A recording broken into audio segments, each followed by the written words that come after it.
Heart Spell Media presents The Obsidian Curse, a Lunaterra Chronicles novella, written by L. Penelope, read by Caroline Sharonka and Pierre Manhattan. Chapter 1. Niara. The ritual chalice shook in my hands, its contents sloshing alarmingly as I raced up the steep and rocky incline. I could neither afford to waste a drop, nor could I slow my pace. Nerves made my breath come too quickly. That, plus the altitude, was making me lightheaded. To my right, the twin suns nearly embraced as they sparkled over the Aurelian Sea, but the sheer drop from the mountain path to the water stole much of my enjoyment of the view. The packed earth of the trail was soft and crumbled with my every step. My foot slipped, and a shower of pebbles cascaded over the side, making my heart stop. I paused for a moment to catch my breath, but I didn't have time to waste. I could not be late. The delicate crystal chalice, inlaid with precious multicolored sea glass gemstones, was a vital element of the Day 1 ceremony. If anything happened to it, or if it didn't make it into the High Priestess Valya's hands before the dual eclipse began, I couldn't even contemplate the consequences. All the forbearance the High Priestess had shown me thus far would certainly dissolve, and then where would I be? I hugged my body closer to the mountain, willing my nerves to settle and my hands to stop shaking. Tradition dictated that the chalice be carried half full of waters from the Aurelian to the Obsidian Oculus, the sacred site of the Day 1 ritual. I had been given this auspicious task, and I could not afford another failure. Rounding the final bend before the cavern's entrance, I was ready to breathe a sigh of relief when the light was blocked by two tall figures stepping in my path. The man and woman both wore dark armor inlaid with gold etchings that seemed to absorb all light. The man's skin was a deep copper, while the woman's was closer to my own dark ochre, but both of them had hair that was the red gold of a newly lit flame. Ember Fae. "May the flow be upon you," I said, bowing my head in greeting. I'd only rarely ever seen an Ember Fae before, though they ruled the land of Ember Glade. I'd been born and raised in Tidehaven, a Water Mage city. However, the Obsidian Oculus was not only sacred to us, the Fae also held the site dear. More than one war had been fought over access and rights to what to outsiders was little more than a cave inside an active volcano. However, 75 solars ago, a peace accord had been struck. Given that Water Mage and Ember Fae holy days did not coincide, we now shared the Oculus, albeit with guards from both races stationed around the clock to maintain the peace. Usually, the Fae soldiers stayed out of sight, so I'd never had any interaction with them before. When the two did not move from my path, I looked up, a question in my gaze. "We must search your bags," the female Fae said, her voice brooking no opposition. I clenched my teeth, trying to hold back the instant annoyance springing up within me like a geyser.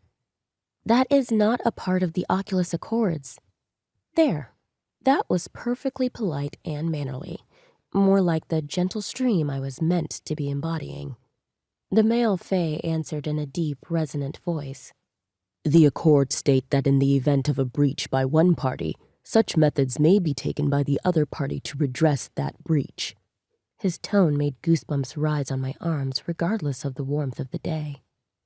"What breach has occurred?" His mouth snapped shut. The woman glanced over at him. That's when I noticed the twin markings on their foreheads. They wore no helmets, but the brightness of their hair had distracted me. Along their hairlines lay identical intertwining curved lines. They were a mated pair. My eyes widened as they appeared to speak to each other without uttering a word. As far as I knew, Ember Fae were not telepathic, but as a child, I'd read stories about them. Fairy tales that told of fated mates bonded by something called twinning, a magical merging of spirits. Water mages had no such custom. My parents had a very happy marriage from what I could tell, and part of me was glad they'd died together so they were never separated. But it was still a far cry from a spirit bond that meant a mated pair found it painful, deadly even, to be physically distant from one another for too long. Finally, the woman spoke up. An important ancient text has been stolen from our archives in Ashcrest. We have been ordered to search all, human or fae, who enter any of the holy sites. My ire cooled, and I turned to expose the satchel slung across my body. Feel free to search it. I lifted the chalice slightly to show I did not have my hands free. The woman nodded solemnly and bent to rifle through my bag. I resisted the urge to tap my foot impatiently. The mother and daughter sons were nearly in alignment. My satchel contained very little, as I had few possessions. Acolytes in the Order of Moros didn't exactly take a vow of poverty, but we also didn't earn an income and so had little coin with which to accumulate material items. Of course, I was no longer an acolyte. The reminder was a jagged shard slicing my skin. I winced, and the female soldier glanced up at me sharply. Finally, finding nothing, she stepped back, and the Fae allowed me to pass. I sped-walked the rest of the way and entered the mouth of the cavern with almost no time to spare. Chapter 2. Niara. 2 wardens stood guarding the inner entrance of the cavern. As I passed, I nodded at them politely, holding the chalice even more reverently in my hands. "Lovely of you to join us, Niara," an acerbic voice called out from my right. Yelena, make that priestess Yelena, as she demanded I refer to her, stood in all her ceremonial regalia.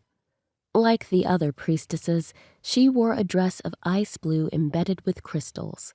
A headdress studded with sea glass gems ranging from blue to purple to green topped her dark hair. I banked the fires of jealousy that licked at me and ignored her, making my way carefully across the slick floor, made of the volcanic glass which gave the obsidian oculus its name, to the altar where High Priestess Valia waited. Overhead, the domed ceiling was interrupted by a perfectly smooth hole opening to the heavens. Directly below it lay the sacred pool full of glittering dark water. The pathway surrounding it was wide, and the altar lay directly across from the cave's entry. I spared a glance upward to check the position of the suns.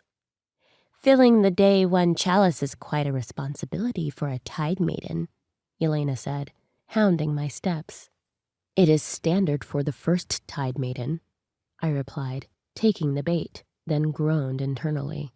I should have kept my mouth shut. "Oh yes, of course, first tide maiden. How could I have forgotten that? Perhaps you being the only tide maiden is why it slipped my mind. Wasn't it kind of the High Priestess to throw you that bone? Had I been her, with an acolyte who failed her trials 5 times in a row, I wonder if I would have been as magnanimous." Her words were blades delivering cut after cut. Yelena and I had never been friends, but when we'd started out together as initiates to the order, we'd at least been friendly. Now, her greatest pleasure in life seemed to be tearing me down. "How grateful we are, then, that you are not the High Priestess." I imagined her face drawing taut with anger, but didn't bother to turn around to see. I moved as quickly as I dared across the glassy ground, not as scared as I once was to step on the ancient script that covered every surface. As an acolyte, I'd been entranced by the swirling, looping collection of characters perhaps crafted by Morose's very hand. Apparently, neither the Ember Fae nor the Water Mages had ever been able to translate the writing, so its meaning remained a mystery. I'd even heard a lecture from the High Curator theorizing that the text may actually predate the arrival of the first humans to populate the planet of Lunaterra, my long-distant ancestors who were pilgrims from some distant world. Stepping foot in this sacred place always made me feel connected to history, to my legacy, to the reasons I wanted to join the Order in the first place. Even in the face of my failure, I could not shake the deep feeling of importance that being here elicited. I had finally reached the altar, where Valia stood serenely. She inclined her head to me before carefully taking the chalice from my hands. "Thank you, Niara." Her voice was the gentle lapping of waves on the shore, embodying the peace of the eternal flow. Our high priestess was the most powerful water mage in Ember Glade. As a child, before being sent to the Order's care home, I had assumed that she and the other archons who led our people would be old and withered. Instead, she was in her late 30s, with smooth, unlined skin the color of fresh-tilled soil, and a manner so tranquil my shoulders dropped several inches every time I was in her vicinity. We were both orphans, but she had moved from initiate to acolyte to priestess in record time, passing each trial on the first go. Her water sculptures were so beautiful, they regularly brought grown men to tears. She'd mastered all 5 specializations, had undergone warden training as well, and held several competition titles in the martial art of fluid hand. She was the ideal of mages and everyday flowfolk alike, everything I wanted to be, but was so far from achieving. The overhead lighting changed subtly, indicating the beginning of the eclipse. I had made it by a hair. Fortunately, this meant that Yelena had duties to attend to aside from pestering me. During celestial events, such as the week-long series of eclipses of our planet's 2 suns and 13 moons that was about to begin, the Holy Convergence, light from above would illuminate the etchings on the walls, giving them a magical glow in purples and blues. I was as excited to see it as I was for every other part of this rare event. The Day 1 ritual that was about to take place represented the unity of the water mages with our patron moon, Moros, the melancholic guardian who tempered the fiery exuberance of the world with his calm wisdom. 2 men approached the altar, causing me to step back. High Curator Denier was the stereotypical aged scholar, white-haired with a tangled white beard and eyes clouded with age. High Warden Amal, however, was even younger than the High Priestess, with sand-colored skin and eyes of glittering onyx that always held a smile. His gaze snagged mine, and he winked, causing the blood to heat in my veins. The leader of the mage defenses, he was from a wealthy and powerful family. As such, he was sought after by women throughout the land. Why he persisted in singling me out, complimenting me and giving me small gifts was still a mystery. Just that morning, I'd found a delicately carved figurine of a rose crafted from mage frost in my mail cubby. I couldn't help the smile that came to my lips remembering it. The ceremony was beginning, and the gathered priests, priestesses, and acolytes each held their chalices before them, simpler versions of the grand chalice that Valia used. Using the sea glass gems that allowed mages to channel Morose's power, one by one they conjured streams of water from the sacred pool, causing them to rise and enter their vessels. The writing on the walls was beginning to glow as the suns came into alignment. Just as the combined voices of the chant to begin the ritual rose, the ground beneath our feet rumbled. I was knocked sideways and crashed hard into the wall, bruising my back and hip. The chamber shook wildly, dust and gravel falling down upon our heads. The once placid waters of the sacred pool bubbled and frothed as if heated from below. Screams rang out, and the wardens rushed forward, forming a barrier between the water and the rest of us, conjuring mage frost spears and shields as they went. From the water, fire began to lick up toward the oculus overhead. Steam filled the cavern, the heat grew more intense, the water rippled, and something began emerging from its depths. I peered around the legs of the wardens blocking me, more entranced than afraid of what was happening. Out of the flames dancing across the surface of the water, 2 horns appeared. Then came an enormous dark head, maw open, bellowing out a roar that made my blood chill. A colossal beast made of lava and fire arose, screaming from the waters. It was at least the height of 2 men, with a thick chest and wickedly large arms. Flaming wings flapped on its back, blowing scalding air into our faces. Glowing red eyes surveyed the scene and did not appear to like what they saw. The wardens blasted the creature with pressure streams of water and projectiles of mage frost. The monster howled in pain. Part of me had feared our weapons would be no match for it, but just as in the mundane world, water and fire did not mix. The beast retaliated, conjuring a flame whip and lashing out at the wardens. Fire met ice with sizzling blows, turning the air almost too steamy to see through. A warden went flying across the cavern, crashing into the wall several feet away. The air cleared somewhat, and I got a better look at the creature as it spun this way and that, parrying the attacks of the dozen wardens gathered. Amal was in the lead, a fierce expression on his handsome face as he battled the beast. When another warden fell to the monster's fire whip, I caught the creature's eye. It was little more than a flaming pit inside a face of hardened lava, but it captivated me. Was it my imagination, or was there intelligence within?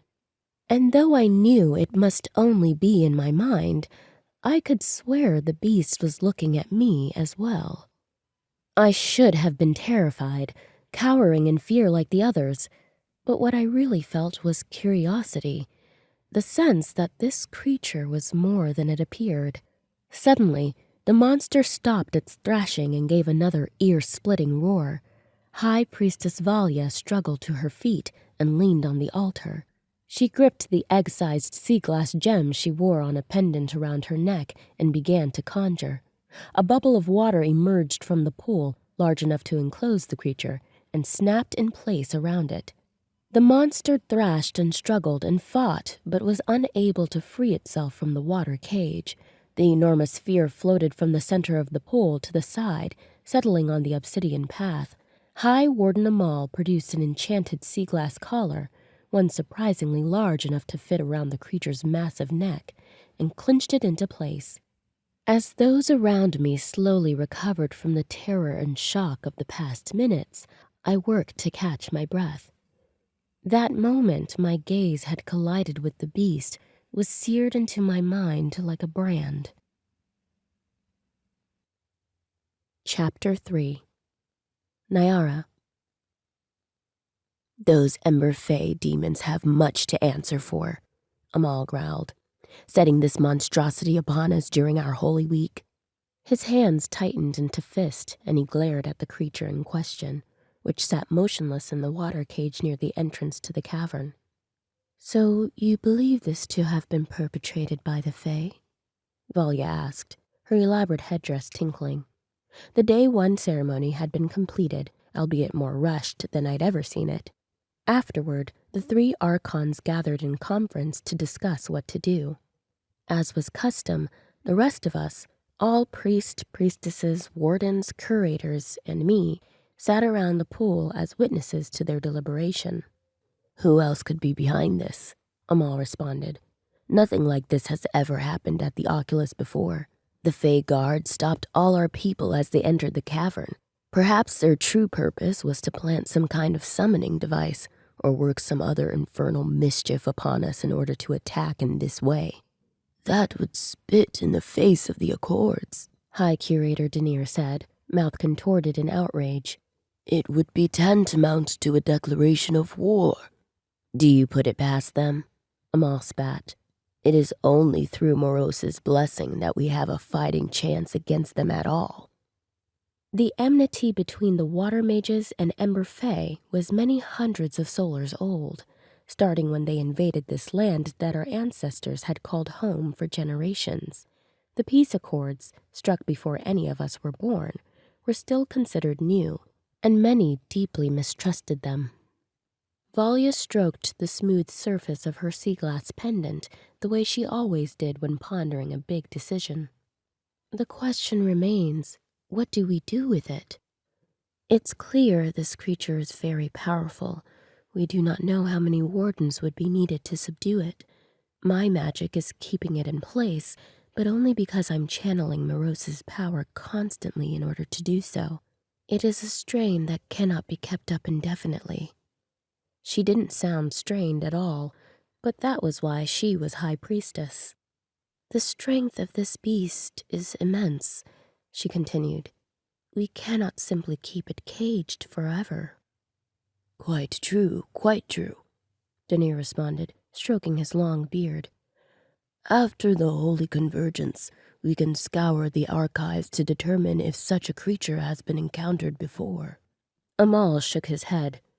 "With all due respect, High Curator, more research will not protect us.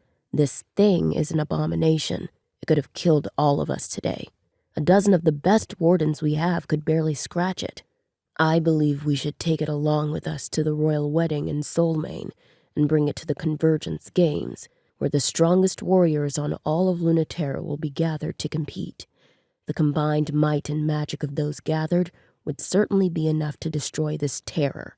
Will you be able to maintain the cage while completing the rest of the Holy Week rituals?" Valia looked thoughtfully and nodded. "Yes, I believe so. That is a novel idea, High Warden. I think we should bring this to the assembly." She waved her hand to those of us seated around the pool, listening in. "Accusing the Ember Fae of setting this creature upon us would definitely breach the peace, something that we are certainly not ready to do," she said. "So our options are to cage the beast until more research into its origins can be completed, or transport it to Soulmane's tournament, where it can be destroyed. What say you, Priestess Larai? I should like your thoughts." One by one, High Priestess Valia went around the circle, asking those gathered their opinions. Many agreed with High Warden Amal that the best idea would be to take the monster to the tournament to be defeated in the games. The curators all agreed with their leader. Then again, more research and study tended to be their answer for everything.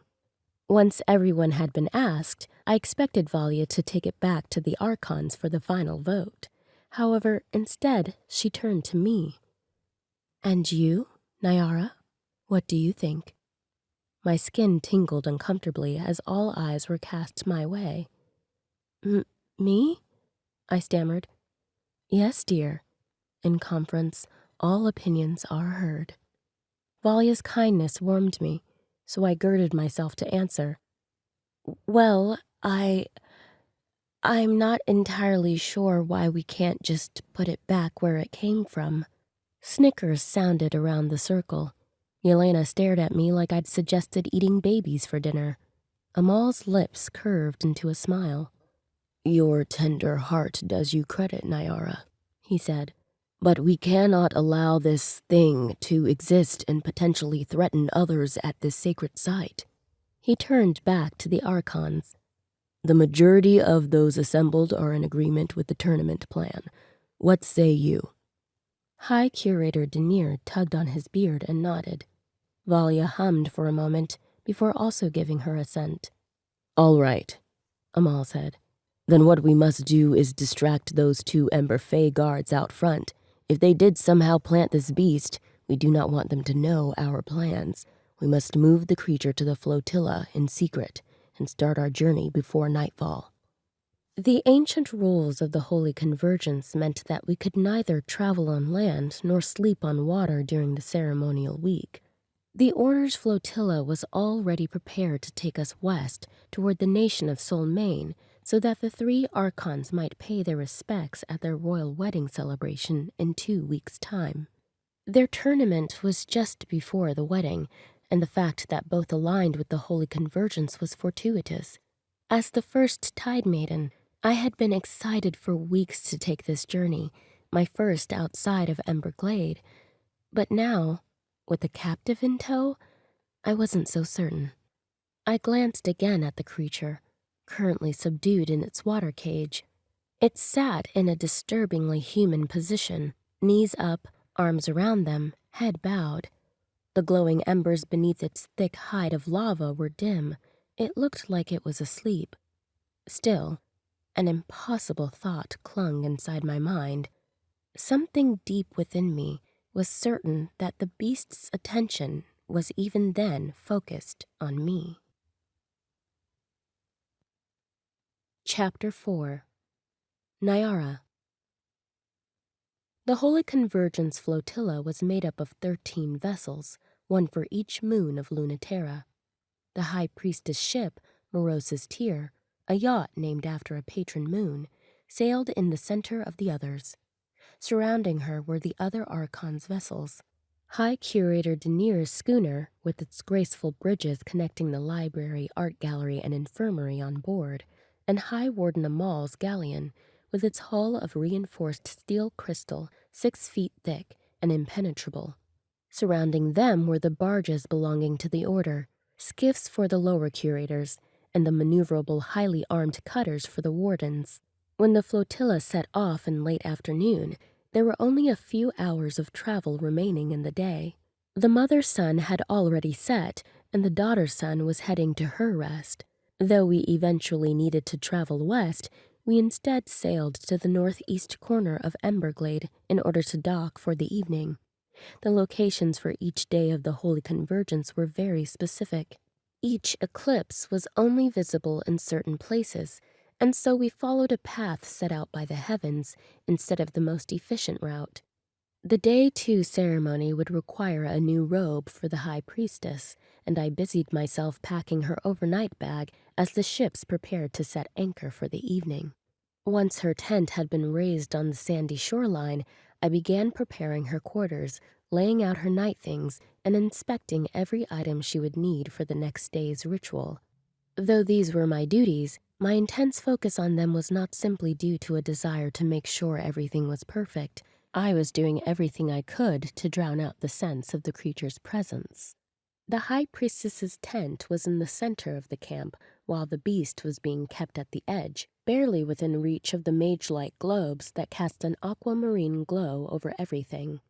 With my every move, I was aware of its presence, even though it was not within my field of vision. I decided to sleep under the moons and enjoy the clear, warm night. As the first Tide Maiden, I was essentially a glorified lady's maid. However, the ceremonial responsibilities put me closer to an acolyte than a servant. The reality of being too much of one but not enough of the other meant I didn't really belong with either group. My best friend, Safina, a warden, had offered to save a bunk in her quarters, but aside from her and Amal, I didn't much like spending time around the wardens. There was a pallet I could use in Valia's tent, but I knew how much she valued her privacy and how little alone time she got. There was a space for me in the cooking staff's lodgings, but the outdoors called to me. Morose would not be visible for several days yet, but even still, I hoped the fresh air would do me good. My bones were weary when I finally lay down to sleep, praying that my dreams would be restful. Sweat beaded on my skin, providing the tiniest bit of relief from the unrelenting heat. I opened my eyes to find the sky above me was red and featureless, unbroken by any celestial objects, not even so much as a cloud. I sat up to find myself wearing a scrap of umber-brown fabric that barely covered me and lying upon a desolate field of black. My palm skimmed the strange surface that looked rough and felt smooth. It was not unpleasant to touch. The warmth in the air moved from oppressive to gentle and calming as my skin absorbed it. I was like a sponge for heat, craving more and more. Though I was decidedly alone and the only thing alive as far as the eye could see, a voice rumbled in my ear, deep and rich.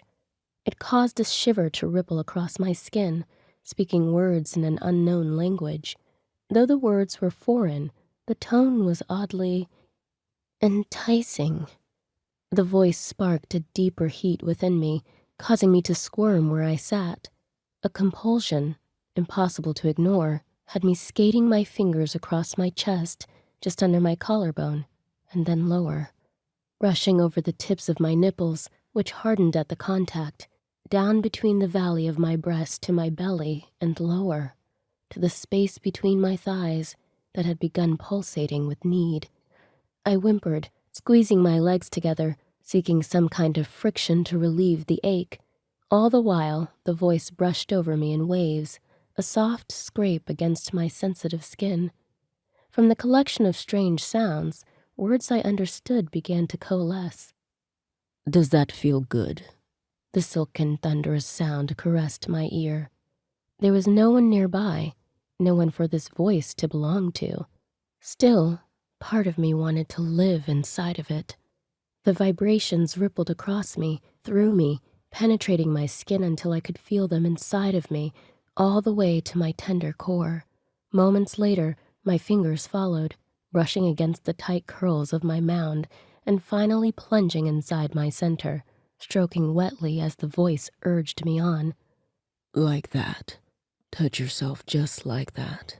Stroke yourself with those clever fingers. Make yourself feel good. Pleasure within me burned, consuming all other sensations. I chased the building inferno that was unleashing itself within me. The voice's encouragement pushed me, made me want to please it, knowing that my ecstasy would also satisfy it. I strummed my fingers inside me, against my delicate bud, until I burst.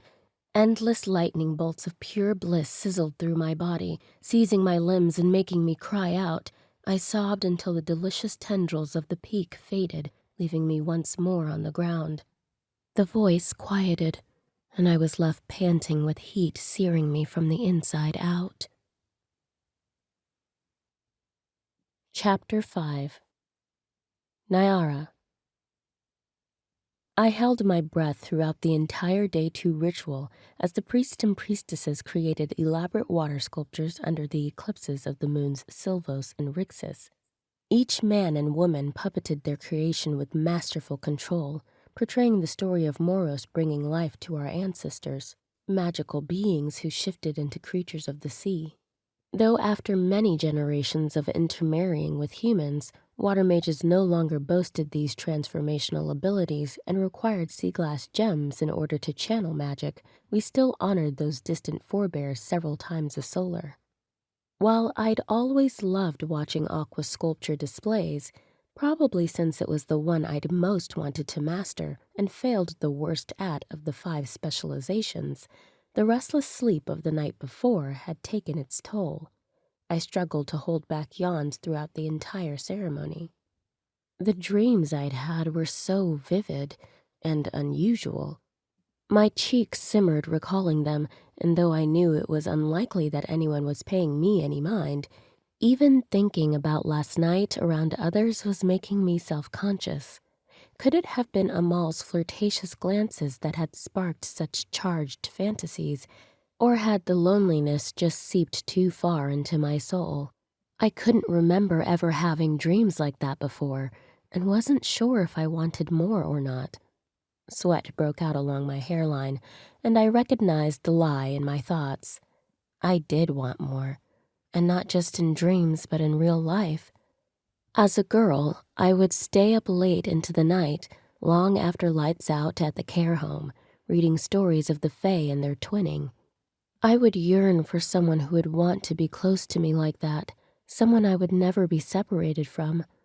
My best friend Safina would scoff at the notion of such forced closeness. Don't they tire of being around each other all the time, she'd ask, but I never thought so. It seemed so romantic to me. I had been alone for such a long time. Amal's appreciative smile from earlier in the day came to mind, and I sighed. He was everything that any water mage woman could want. Handsome, kind, talented, powerful, rich. Could he truly be the more I wished for?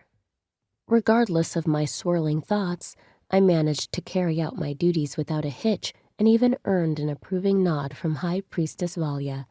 That night, I chose to sleep under the stars again and was plagued by a similar dream of heat cascading across my body.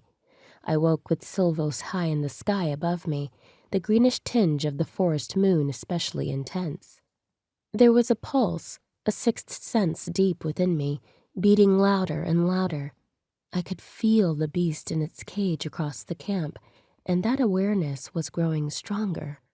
Unsure if I'd be able to get any more sleep that night, I rose, intending to head toward the sea.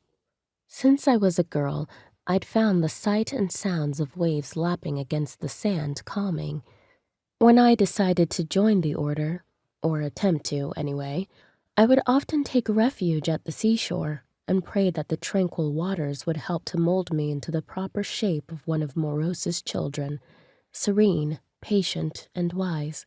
However, instead of moving toward the water, my footsteps led me in the other direction, across the sand to where the beach gave way to high, coarse shrubbery, to the outer edge of the camp where the water cage lay. The wardens were on their rounds, and none had been stationed to guard the prisoner, trusting in the magic of the cage. The mage light here was dim, its faint echo glinting off the thin barrier of water that protected the rest of us from this creature of lava and flame. Inside, the beast just sat as it had at the oculus. The bubble of water was not tall enough for the monster to stand, and not wide enough for it to lie down outstretched. It sat, knees bent, arms resting on them, head down as I approached. The broad back with its thick black hide rose and fell with the creature's breaths. This close, the skin appeared to be made of stone. Jutting out of the area near its shoulder blade was a mage frost spear tip. The moment I noticed it, a sense of pain washed over me. Not my pain, the creature's. I had accidentally cut myself with a mage frost spear once during a self-defense training, and it was a fiery pain unlike any other. To have one lodged inside of you.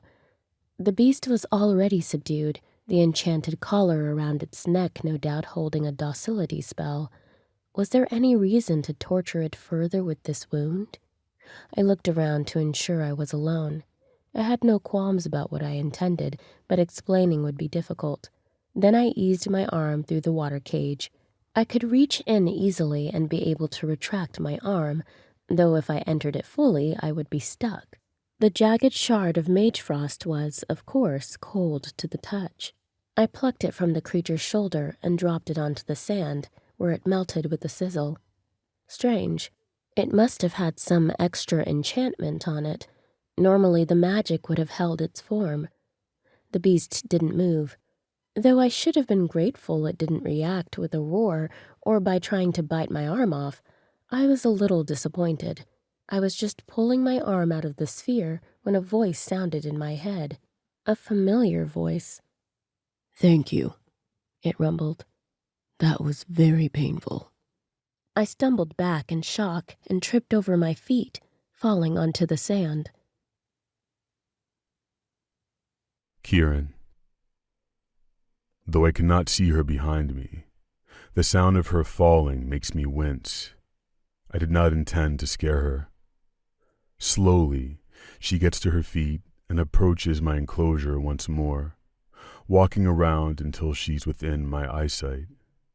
I need very little light by which to see, so the distant glow of mage light dancing across her face and caressing her high cheekbones is enough to make out her smooth, dark skin and full lips. The night dress she wears clings to her curves, and the outline of full breasts and wide hips makes something within me, the part that is man and not beast, grow taut with anticipation and desire. I leash that eagerness that rushes up within me. My natural impetuousness will not serve me here. I must tread carefully. Her gaze is wide with shock, but the fear seems to have dissipated, which pleases me. She casts a furtive glance around, ensuring that we are alone, and steps closer to the cage. "You can speak?" she whispers. Wonder fills her voice, and I drink in the sound, committing it to memory. Directly into her mind, I say, "Only this way. We are connected, you and I." Her eyes widen dramatically. How is that possible? I cannot answer that question. Not yet. Instead, I slowly lift a hand, hoping the fear does not appear again, and point to the collar around my neck. "Will you remove this?" She looks at it, then back at my face. I've cooled the flames within, and I wonder what she sees. A nightmare from the pits of the underworld? Slowly, the beautiful woman before me shakes her head. It was a lot to ask, but I saw no harm in trying. From the south, footsteps approach. One of their guards on his rounds. "Someone's coming," I tell the little water mage. "You had better go."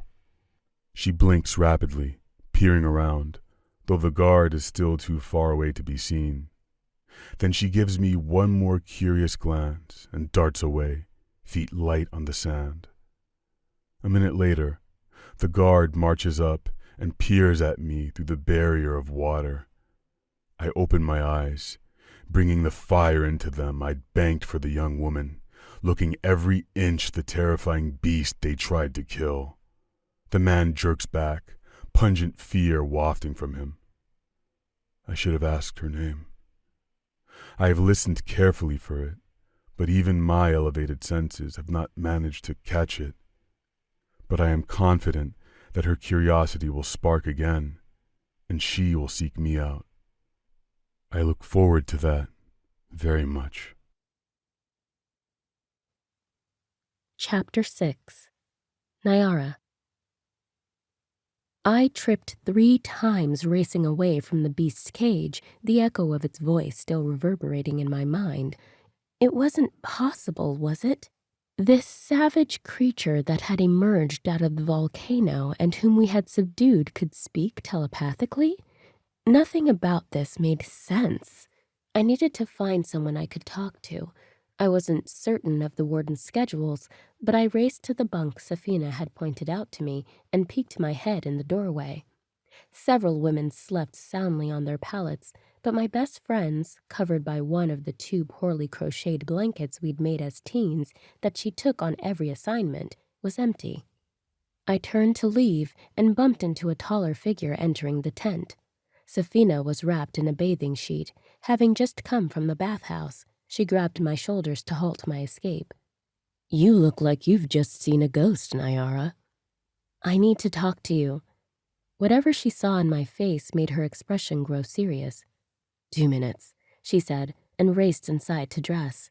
When she reemerged, she took me gently by the arm and marched me several feet away where we couldn't be overheard. What happened?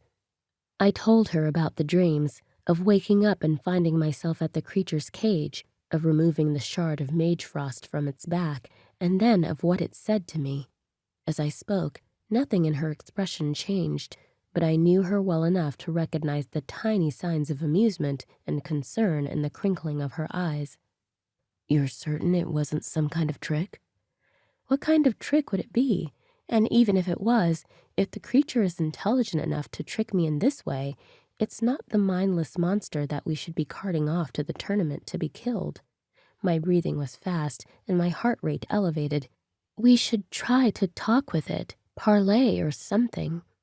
Safina pulled at the end of one of the thick cornrows her hair had been wrangled into and looked out into the distance.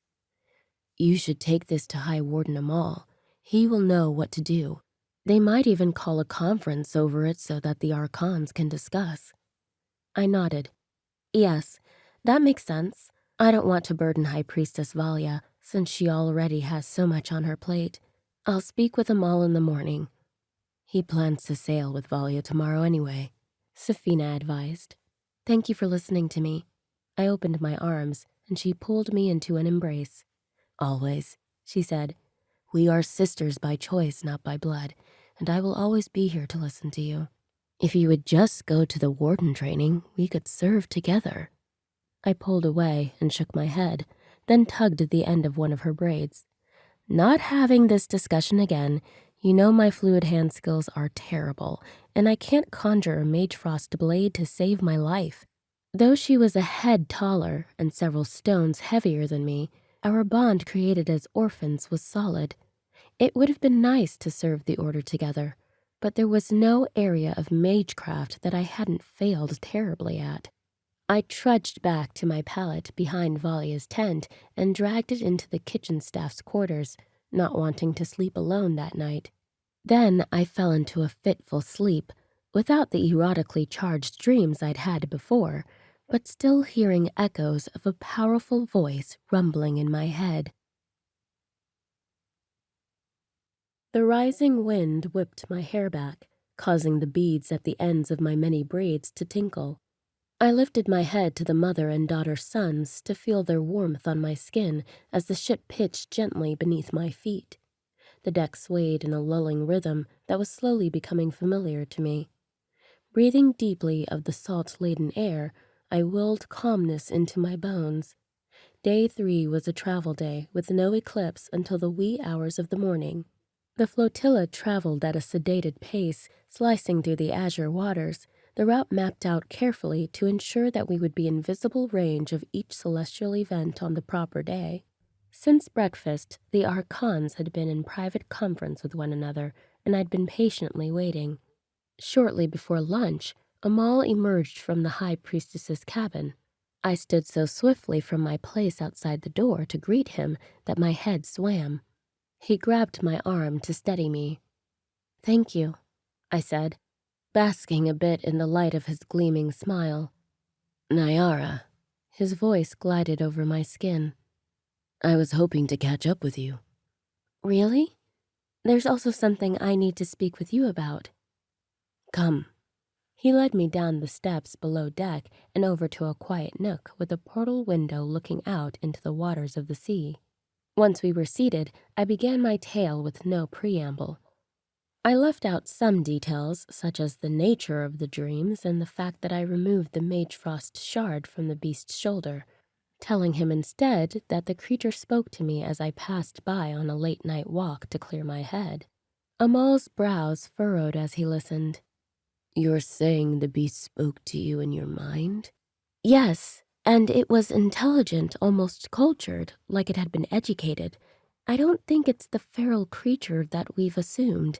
I believe we need to try to parlay with it.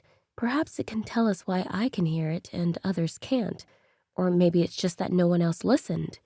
Amal drummed his fingers on his thickly muscled thigh, gaze never leaving my face. Thank you for bringing this to me, Niara. You've spoken to Valia already? I shook my head. She's been so burdened by the extra pull of maintaining the cage and performing all the rituals. I didn't want to bother her with it. Since it's a security matter, I thought it best to bring it to you. Very wise. He moved his hand to pat my thigh in a comforting manner. And compassionate of you. I must say, though, I think we should keep this between us for now. Really? His expression turned solemn. You have one more acolyte trial remaining, is that correct? I dropped my head. An acolyte only had 6 times in which to undergo the trials to become a priest or priestess. After my 5th failure, Valia had installed me as the first Tide Maiden so that I could increase my skills over the solar revolution of service and attack the next test with more confidence. I had no idea if passing at this point was even possible. It seemed my magecraft grew worse and worse the more I tried. I had not totally given up on the dream, but it was near death. Amal squeezed my thigh gently. You cannot predict who will be a judge at the trials, and I would hate for anyone who hears of this unusual connection you have to the fire beast to have any cause for concern about you. My shoulders tensed. I hadn't thought of it like that. For the sake of your future, I'm glad you kept this with me, and I will keep your confidentiality. I hope you know I have the highest regard for you, Niara. My cheeks heated. Under his hand, my thigh grew warmer as well. Why? I couldn't help but asking. I'm no one and nothing. That isn't true, Niara, and you know it. Your compassion is a credit to Moros. You are deeply loyal, effortlessly kind, and generous. I wanted to add to his list the stream of complaints I usually heard about my personality. How my temper was too spirited, my anger unruly. I'd been working so hard on keeping these undesirable qualities under wraps, but they bubbled below the surface, never fully cleansed. It was part of the reason why my trials had failed. I have great admiration for you, Amal continued. As I hope I have communicated, it is my most ardent hope that we can deepen our acquaintance.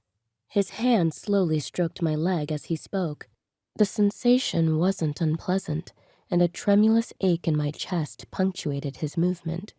Dark eyes were fixed on me, a seductive quality in his gaze. I'm incredibly flattered, I said, suddenly finding it hard to breathe. But it's nearly luncheon, and I had better go and see to the High Priestess. He nodded serenely and removed his hand from me. until we meet again. I stood, trying not to appear flustered or like I was escaping. Instead, I affected a sedated pace as I retreated, his inviting expression lingering in my mind, my skin, where he'd touched me through my skirt, prickling with cold. Chapter 7. Niara. The fourth day of the Holy Convergence included only a half-day of travel, since the eclipse of the sun Lyra by the moon Aurelia would happen near noon. The rituals celebrating the patience and forbearance represented by Aurelia as he continually chased the daughter sun was also a brief one, though it required the most preparation. The location of the ceremony where the eclipse would be visible was a rocky outcropping overlooking the Aurelian Sea. Getting to the overlook required an hour's hike uphill. My job was to carry the case bearing High Priestess Valia's ceremonial chalice, as well as the robe and headdress she would don. The headdress itself weighed nearly a stone, and the chest protecting it along with the chalice's container were bulky and difficult to manage on the walk. We were halfway up the hill when I slipped on some slick stones, wet by a trickle of water flowing downhill, and landed hard on my knee. "Ouch!" I cried, only to hear a snicker. Yelena and another priestess were composing their faces, trying to hide their obvious mirth. "Perhaps in your next prayer to Moros, you can request agility and grace," Yelena said, as the two picked their way around me. I took a deep breath, tamping down the vexation building within me. Don't respond. Don't respond. The first tenet of the order was to be like the water that shapes itself to any vessel. Even if priestesses like Yelena didn't embody the principles all the time, I could still try. The geyser of emotion that threatened to burst from me began to die down. I steadied myself and rose painfully, looking down at the tear in my skirt. Blood was seeping through it from my knee. Fortunately, I could still bear weight on the leg, but it wouldn't make getting up the hill any easier. Priestesses, wardens, and curators streamed by me as I tried to find a better position for the cases I carried. Suddenly, the headdress chest was plucked from my grasp. Safina was at my side and hefted the case easily, making it look as if it weighed nothing. "Did you speak to Amal?" she asked. "Yes, yesterday." I lowered my voice, though no one seemed to be paying attention. "He told me to keep the information to myself, that it wouldn't look good for me to have any sort of association with the fire beast, considering my history." Safina's forehead crinkled. "Really? I don't see how anyone could blame you for this." I shrugged. "I don't know, but he said he would look into it." She hummed in response, still seeming a bit unsure. Her reaction made me think back to my conversation with them all. Maybe I should have asked more questions. We finally reached the top, and Safina helped me take my burdens to the altar site, a large flat stone near the cliff's edge. From this vantage, the view was breathtaking. The camp sprawled below, the tents being assembled by the staff who had remained behind. Beyond, the sand gave way to the turquoise waters of the Aurelian Sea, which stretched out, sparkling, to the horizon. The flotilla anchored nearby was majestic, an unquestionable display of water mage ingenuity. Once Valia was dressed and prepared, I had little to do until the ceremony began. I sat near, but not too near, the cliff's edge, enjoying the calming sight of the sea glittering in the late morning sunlight. The breeze tugged at my skirt and cooled my heated skin. I wanted the rhythm of the waves lapping against the shore to lull me into a state of relaxation, but it was slow in coming. The ache in my knees was a present drumbeat overpowering my attempts at calm. It took me several minutes to realize that the spot I'd chosen gave me a perfect view of the beast water cage. From this distance, I couldn't make out the features of any individual people. They all scurried like insects completing their duties, but the beast's black form inside the sphere of water was impossible to miss.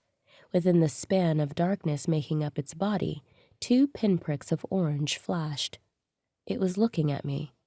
Or rather, it was looking in this direction, and that odd knowing inside of me was convinced that I was the focus of its attention. "You are in pain?" I jolted sharply at the voice in my head, jerking so violently I nearly fell over. My mouth flew open. I stared in shock at the small dot of black, which stood out in contrast to the pale sand. What? I said out loud.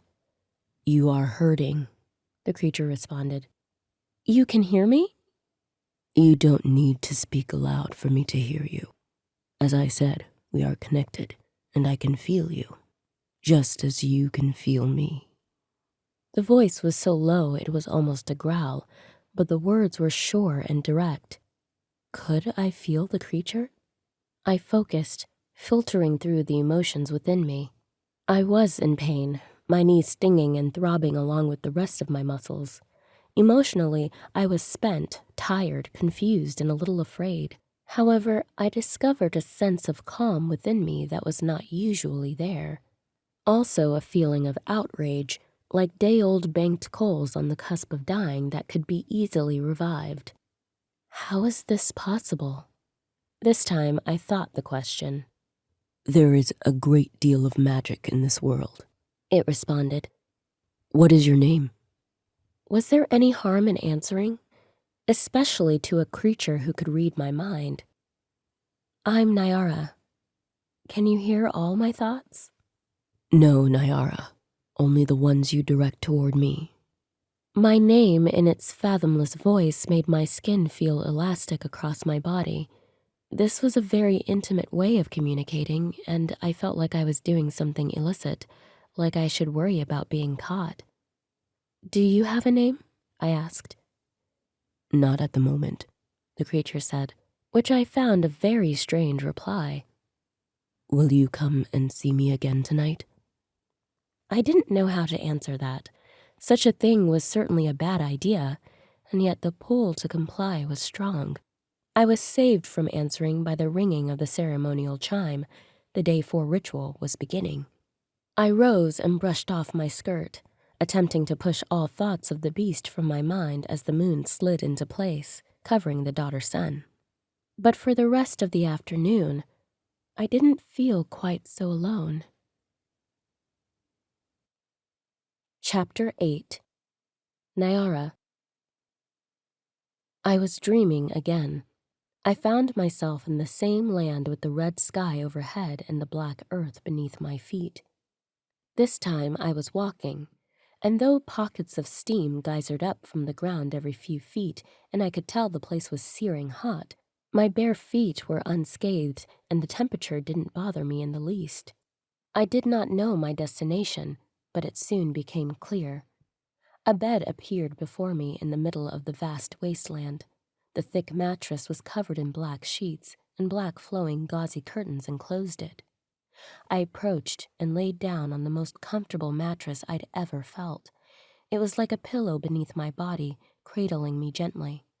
As soon as I settled, unseen hands ran over my exposed skin beneath the slip of a dress I wore until it tore it away from me, leaving me naked. Against the shell of my ear, warm breath from unseen lips whispered foreign words, their resonance a soft thunder that made my bones quietly vibrate. Invisible hands ran up my legs, over my belly, skated across my breasts and up to my neck, my jaw. They caressed my skin reverently, raising my temperature and making my breathing grow shallow. I spread my legs wider, an invitation. Every part of me wanted more of this feeling, wanted it to never end. The fingers stroked back down my body and dove between my thighs. I cried out and writhed, seeking to draw them in deeper, desperate for them to fill me. They invaded me, stretching me and then curling, hitting a spot within me that I hadn't even realized was there. Whimpers of ecstasy escaped my lips as those thick fingers pumped in and out, massaging that pressure point that made me scream out involuntarily. Sweat broke out across my skin. My entire focus was on the delicious intrusion of my body, on magnifying the pleasure being delivered. I reached for the unseen hand but felt nothing. Not yet, the voice told me. I whined at being denied. Then the speed and intensity of the hand's movements inside me increased. I could do little else but lie there and take the delicious onslaught. A white-hot bolt of fire shot through me, starting at my core and radiating outward. A silent scream captured my throat as my body seized, pure bliss cascading through every muscle. Afterward, my throat was raw, my limbs like jelly. Lungs gasped for breath, and the hands retreated. My eyelids shut, and I fell into a deep sleep. When I awoke, Morose was high in the sky, his brother moons distantly visible. Though it was late, I felt deeply rested, maybe even restored. The echoes of the dream vibrated through me. The passionate physical experience was also accompanied by a feeling of safety, a sense of acceptance. Perhaps it was just my imagination, but for a moment there, after reaching the peaks of ecstasy, I truly felt at peace.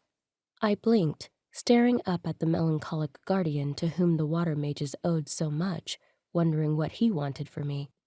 Was peace at the end of this road I was traveling? Was my path truly laid out in his register?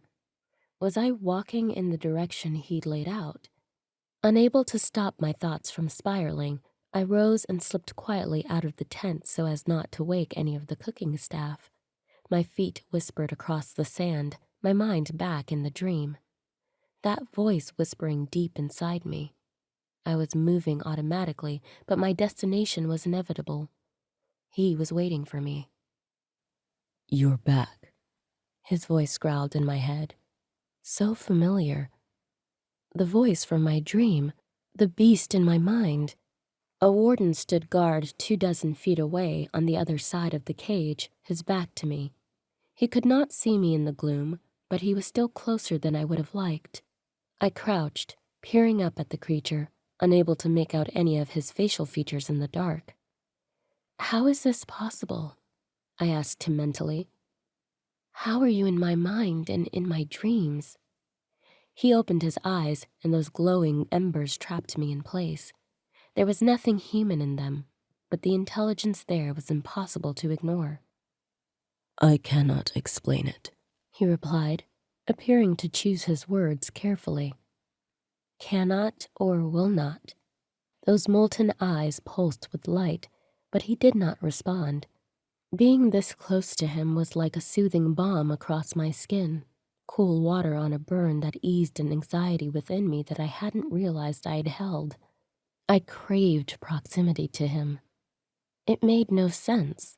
This was a hulking creature of lava and fire, terrifying in his size and power. Why was I drawn to him? Why could we hear each other's thoughts? Why did the thought of his touch launch 1,000 butterflies within my chest? What was wrong with me? My fingers brushed the surface of the water cage, and I held myself back from piercing the barrier. "Will you remove my collar?" The beast asked. "I vow I will not harm you. I believe you know this to be true." Perhaps this was all an elaborate ruse, a trick, the creature using some arcane magic to lull me into a false sense of security with mental communication and passionate dreams. But I could sense his emotions deep within my chest. It was as if I had a second heart that represented him. And right now he was hopeful, cautious, pleased by my presence. There was nothing of duplicity there. Then again, what if this too was just a part of his power? "Will you harm anyone else?" I asked. "Not unless they are trying to harm me." Even if this was a trick, the fact that this beast was sentient, intelligent, and had any emotions to speak of meant that we had done him a terrible wrong in capturing him this way. There were rules and laws, even about taking an enemy prisoner. Laws we were not following. What happens when I remove the collar? "You will save me a great deal of pain." It was like a wall came down. He let a tiny trickle through of the agony he'd been experiencing since the collar was placed around his neck. That second heart inside me expanded, and I realized he had been protecting me from his pain. I gasped and covered my mouth, hoping I hadn't made too much noise. With little further consideration, I reached my arms into the cage and toward his neck. His skin was more leathery than I'd expected, not the rough texture of the volcanic rock it resembled. The collar itself was constructed of mage frost and steel crystal. Its metal clasp was sealed inside the mage frost, accessible only with magic. I withdrew my hands and gripped them together, took a deep breath, and closed my eyes. With Moros nearing fullness overhead, I had access to more power than at other times of the lunar cycle. The sea glass gems braided into my hair, and the small one on a pendant around my neck allowed me to channel Moros's power. Theoretically. I focused intently, directing my will toward the collar and pushing. My gems began to hum softly with power. It was working. In moments, the mage frost around the collar's clasp melted away, revealing the mechanism. I gave it a push with a tiny chunk of ice, and it released, causing the entire collar to fall onto the sand. Pride filled my chest, inflating me like a pufferfish. I opened my eyes, and my gaze caught on the beast. Between us, the air shuddered like the intake of breath, and then his enormous body began to ripple. The dark lava of his thick skin softened, taking on a molten form. The thick horns curving away from his head split and undulated. His entire body glowed red-orange, and a cascade of steam rose between us, blocking him from view. Within a few seconds, the steam cleared. My jaw hung open. Before me was a man, no longer a beast. A large man, to be sure, with deep mahogany brown skin and thick fiery-colored locks hanging past his shoulders. The subtle echo of fiery wings flashed behind him in their retracted state. He was pure beauty, with full lips framed by a neat dark mustache and goatee, a regal nose, and dark brown eyes. Those eyes had just a hint of fire behind them, and were watching me carefully. Chapter 9. Keeran. Her eyes are so wide and round they resemble moons. But instead of fear wafting from her like acrid mist, I sense wonder, excitement even. Something deep within my chest loosens. She has not rejected me yet. Now that the intense pain of the collar is gone, I take several deep breaths. The enchantment mimicked the power that had trapped me in that form. It is nice to be in my own skin again. Questions dance in her eyes, and I know I need to answer them, but I take another moment to breathe with my own lungs and feel the night air on my natural skin. I sense the guard behind me. His even breathing lets me know he's fallen asleep standing up. Niara and I have time to talk for a bit. She casts her gaze around and begins to gather herself, straightening her shoulders. What are you? She asks in my mind. My name is Keeran. I am the youngest son of the Ember Fae king. The form I took before is a result of the Obsidian Curse. You're an Ember Fae prince? Her mental voice is shocked, dismayed. Which part of that bothers you more? My mouth pulls into a smile, an unfamiliar feeling. All of it. She waves her hand vaguely. Why were you cursed? I lean forward, breathing in her scent. My cursed form has a relatively poor sense of smell, but Ember Fae senses are extremely heightened. Niara smells of ginger and cinnamon, with hints of the salt of the sea. The scent calls to me in a way nothing else has, and I let it wash over me before I begin my tale. Generations ago, an Ember Fae king desired to be blessed by the fire moon, Ignis. My ancestor vowed devotion, promising that his youngest child would always serve as the moon child, channeling Ignis's magic into Obsidian and using these powerful talismans to ensure prosperity and good fortune for the kingdom. This lasted for many solars, and we were blessed.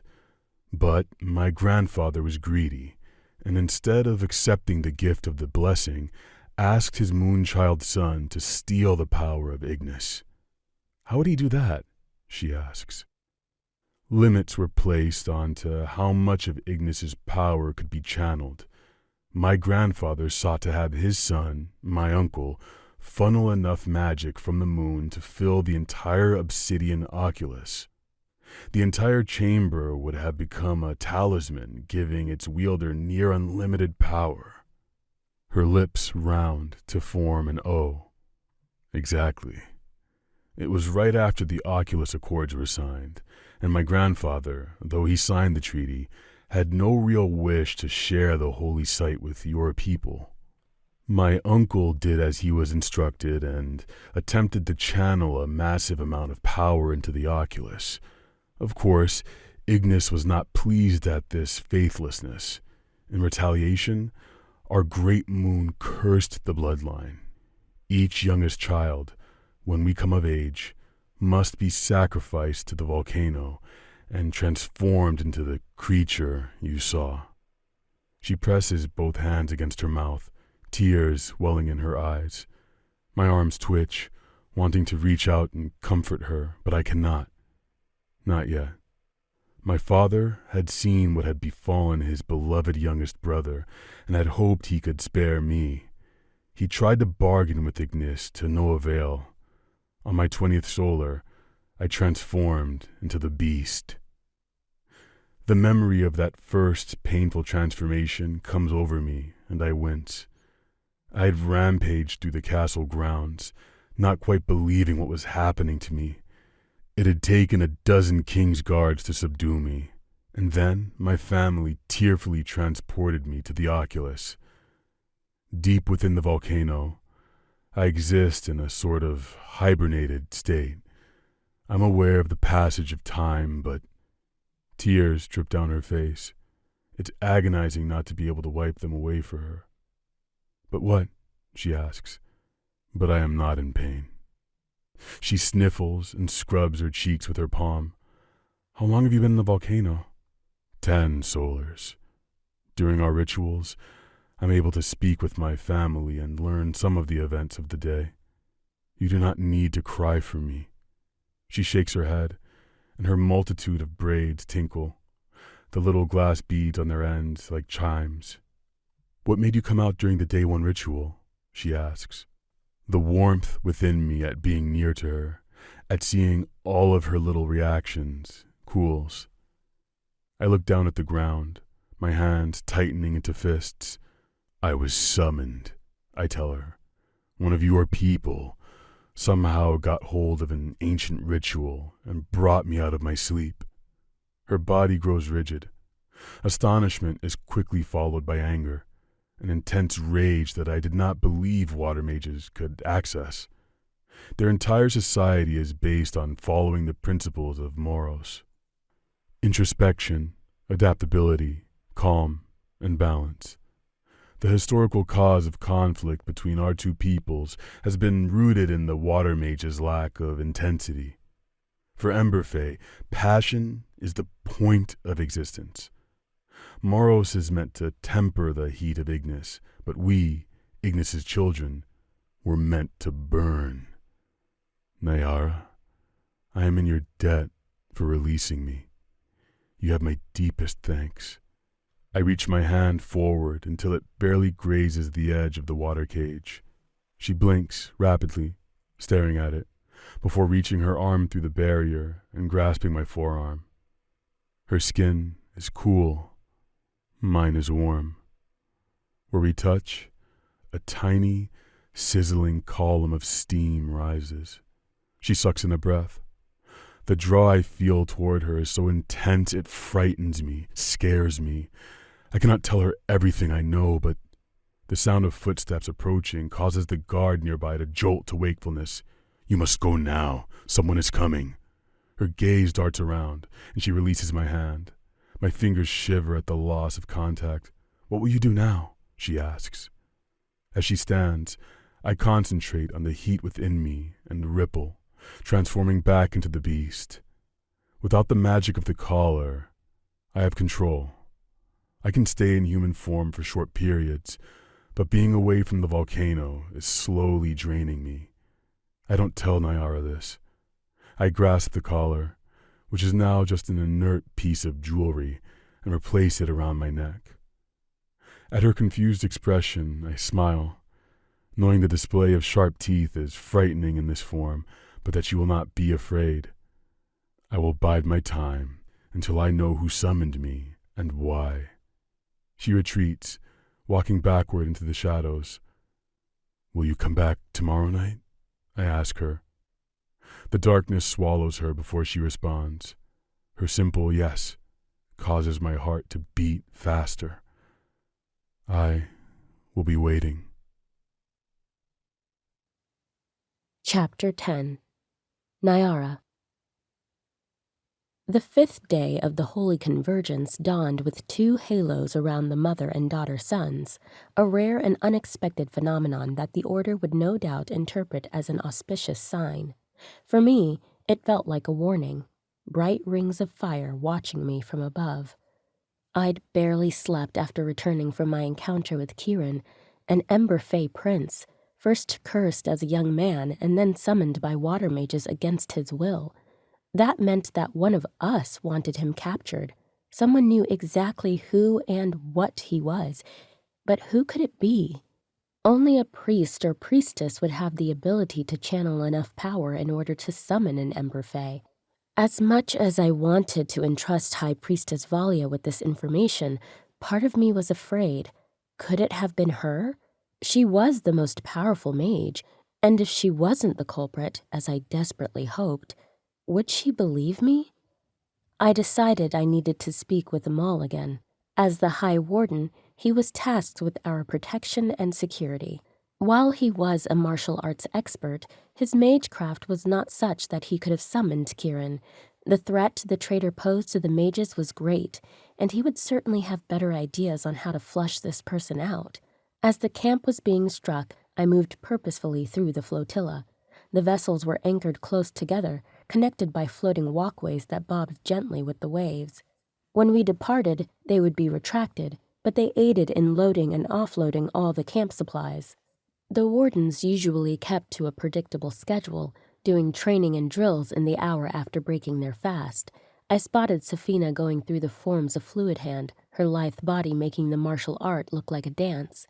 I gave her a wave and scanned the soldiers for the High Warden, but he was nowhere to be found. Safina, probably sensing my distress and urgency, left her row to meet me on the floating bridge. "Have you seen Amal?" I asked her. "He and Princess Yelena were heading toward the curator skiffs earlier. Why?" I wanted to tell her everything, but I spotted the second warden glaring in our direction. I couldn't get my best friend in trouble right now. "We'll talk later. I've got something big to tell you, but I need to speak to Amal first." She nodded, still concerned, and squeezed my shoulder before returning to the deck of the galleon. The 3 curator skiffs normally surrounded the High Curator's massive schooner and, as far as I knew, contained mainly offices and study rooms. It seemed an odd place for Yelena and Amal to have a meeting. 2 of the vessels were in their normal location, while the last had been moored at the edge of the flotilla, away from the bustle of the main ships. Something about that felt odd to me, so I decided to check there first. I approached slowly on the floating walkway, noticing the lack of activity. The other ships were being loaded with equipment, but this one was suspiciously quiet. So quiet that I could hear voices rising from the interior room. I circled to the port side, where the porthole's rusty latch had come loose, cracking it open a sliver. "If you can't get this done," Amal was saying. "If you weren't changing things every other day, we wouldn't have to." That was Yelena, sounding irritated as usual. "Do you need me to speak slower? Because I will." Amal's tone was mocking. "It's an ancient text, written in verse, in an arcane language. The meaning of some passages are open for interpretation. The second curator said." "You brought the second curator into this?" Yelena hissed. "I asked her an abstract question, framing it as a thought experiment. She said our original interpretation was too modern. The translation of Solareth Verenkai Trehal Drahal as fire is captured before the ultimate end more likely refers to the night before the final day instead of the final day. So we need to act on the second to last night of the Holy Convergence. I pressed closer to the ship's hull, heart hammering against my ribs. What were they planning for the second to last day? Yelena groaned. Moving things up an entire day will be very difficult. None of this has been easy. Did you think it would be? I still think the risks you take are too big. First breaking into the archives, now consulting one of the curators? I told you. The Ember Fae archives were in disarray after the earthquake in Ashcrest. My presence wasn't registered since they employed water mages to plug the plumbing leaks and fix the flood damage. I bit back a gasp. The ancient text the Ember Fae guards were searching for. It was Amal who had stolen it. Beneath my feet, the floorboards of the walkway groaned and whined. So here is what you will do, my dear priestess. Amal's voice grew low and coaxing. Use that beautiful brain of yours to adjust your plans, and don't worry too much about the consequences. When we're done draining the cursed Fae Prince of all the Fire Moon's power, we will overthrow Valia, install you as High Priestess, and fix everything wrong with the Order. With strong leadership and vision, leadership that remembers what the Ember Fae did to our ancestors instead of being willing to placate them, we'll start the work of restoring our people to their rightful place as rulers of Emberglade. I know that you can do what needs to be done, my dear, and everything will work out just as we planned. My hands trembled. Treason. They were planning a coup against Valia, using the cursed Fae Prince, Keeran, as a weapon. The two went quiet, and I strained to hear. Then my stomach curdled in disgust when I made out the wet sounds of kissing. Yelena's voice spoke first. You need to remember you belong to me, Amal. I don't like seeing you toying with that little failure of an acolyte. We don't need her for anything. I suck in my breath, my blood turning to ice. Amal chuckled, the sound totally devoid of warmth. Niara. Valia trusts her implicitly. I still think it's best to keep her close, for the time being. So it's strategy then? Yelena sounded amused. Not just a taste for damaged goods? She is pretty and naive, Amal replied dismissively, stabbing a shard of ice into my chest.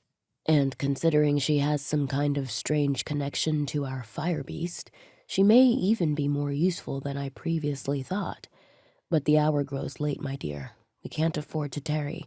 I'll leave first, so we're not spotted together again. I scrambled to back away from the window, stumbling on a loose board on the walkway.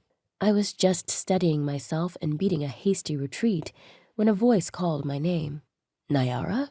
I turned to find Amal's handsome face arranged in a look of pleasant surprise that didn't reach his eyes. Taking a deep breath, I summoned every bit of control I possessed, forced my lips into a coy smile, and looked up at him through my lashes. Hi, Warden? I crafted my voice to sound breathless. I was hoping to find you alone.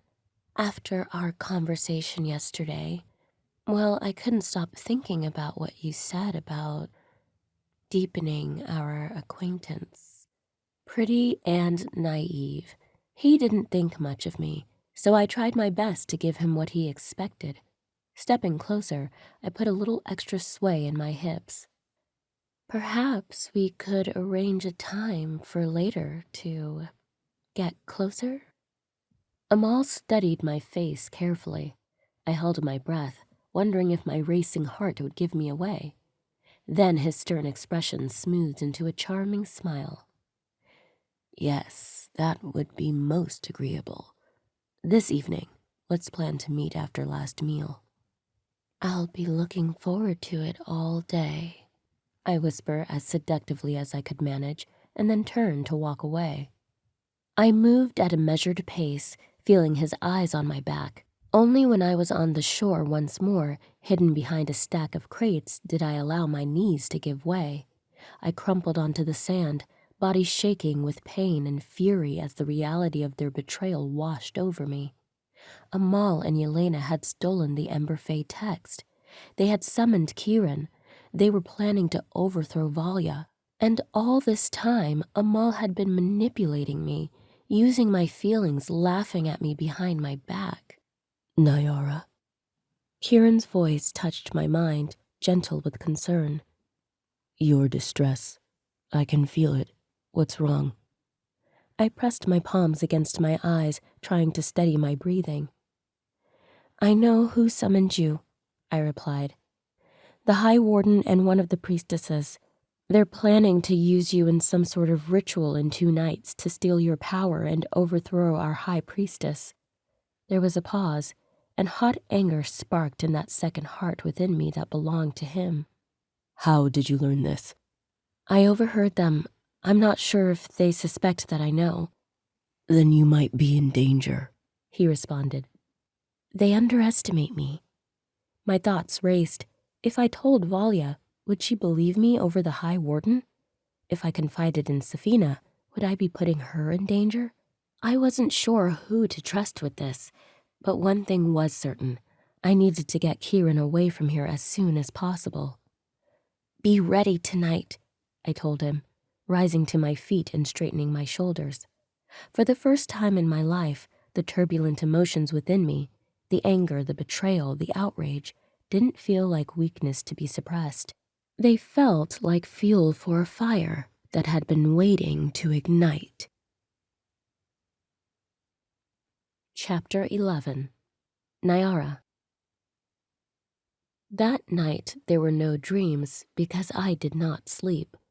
I lay on my pallet, staring up at the sliver of sky I could see through the smoke hole in our tent. A smattering of stars interrupted the blackness of the night. I replayed the conversation I'd overheard between Amal and Yelena over and over again, trying to wrap my head around the fact that they could be involved in this kind of conspiracy. Due to the drain of maintaining Keeran's cage, Valya had gone into sequestration a whole day early. Normally, a half-day's meditation was required by the High Priestess before the Day 6 ceremony, since it was the most involved and intense one. I'd desperately wanted to speak to her, to warn her of what I'd heard and face whatever consequences may come, but she'd been deep in meditation, a state that left her essentially comatose and unable to be awoken early. It had meant my duties for the day were limited, but of course I'd used the extra time to worry. If Amal and Yelena got their way, there would certainly be war. Not only would people I cared about die, but many, many more across our land. I needed to do all I could in order to stop it. The women I shared the tent with were all breathing deeply in the embrace of sleep.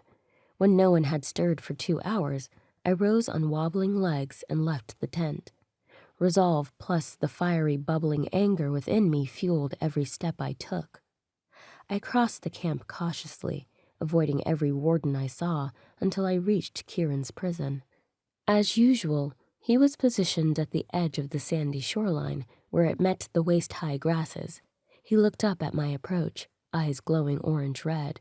His beastly face was solemn. I had borrowed one of Valya's largest sea glass gems for tonight. Usage by someone other than a priestess was forbidden, but with her out of commission, I hadn't been able to ask for permission. I would need it to channel as much of Morose's power as possible.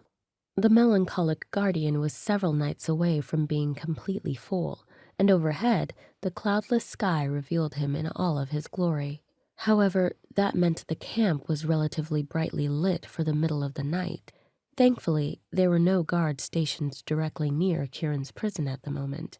I crouched on the sand in front of him and pulled the gem from my pocket. It was smaller than the egg-sized one Valya wore around her neck, but larger than the marble-sized ones the other priestesses wore. Nestled in the palm of my hand, it glowed a soft blue-green in the moonlight.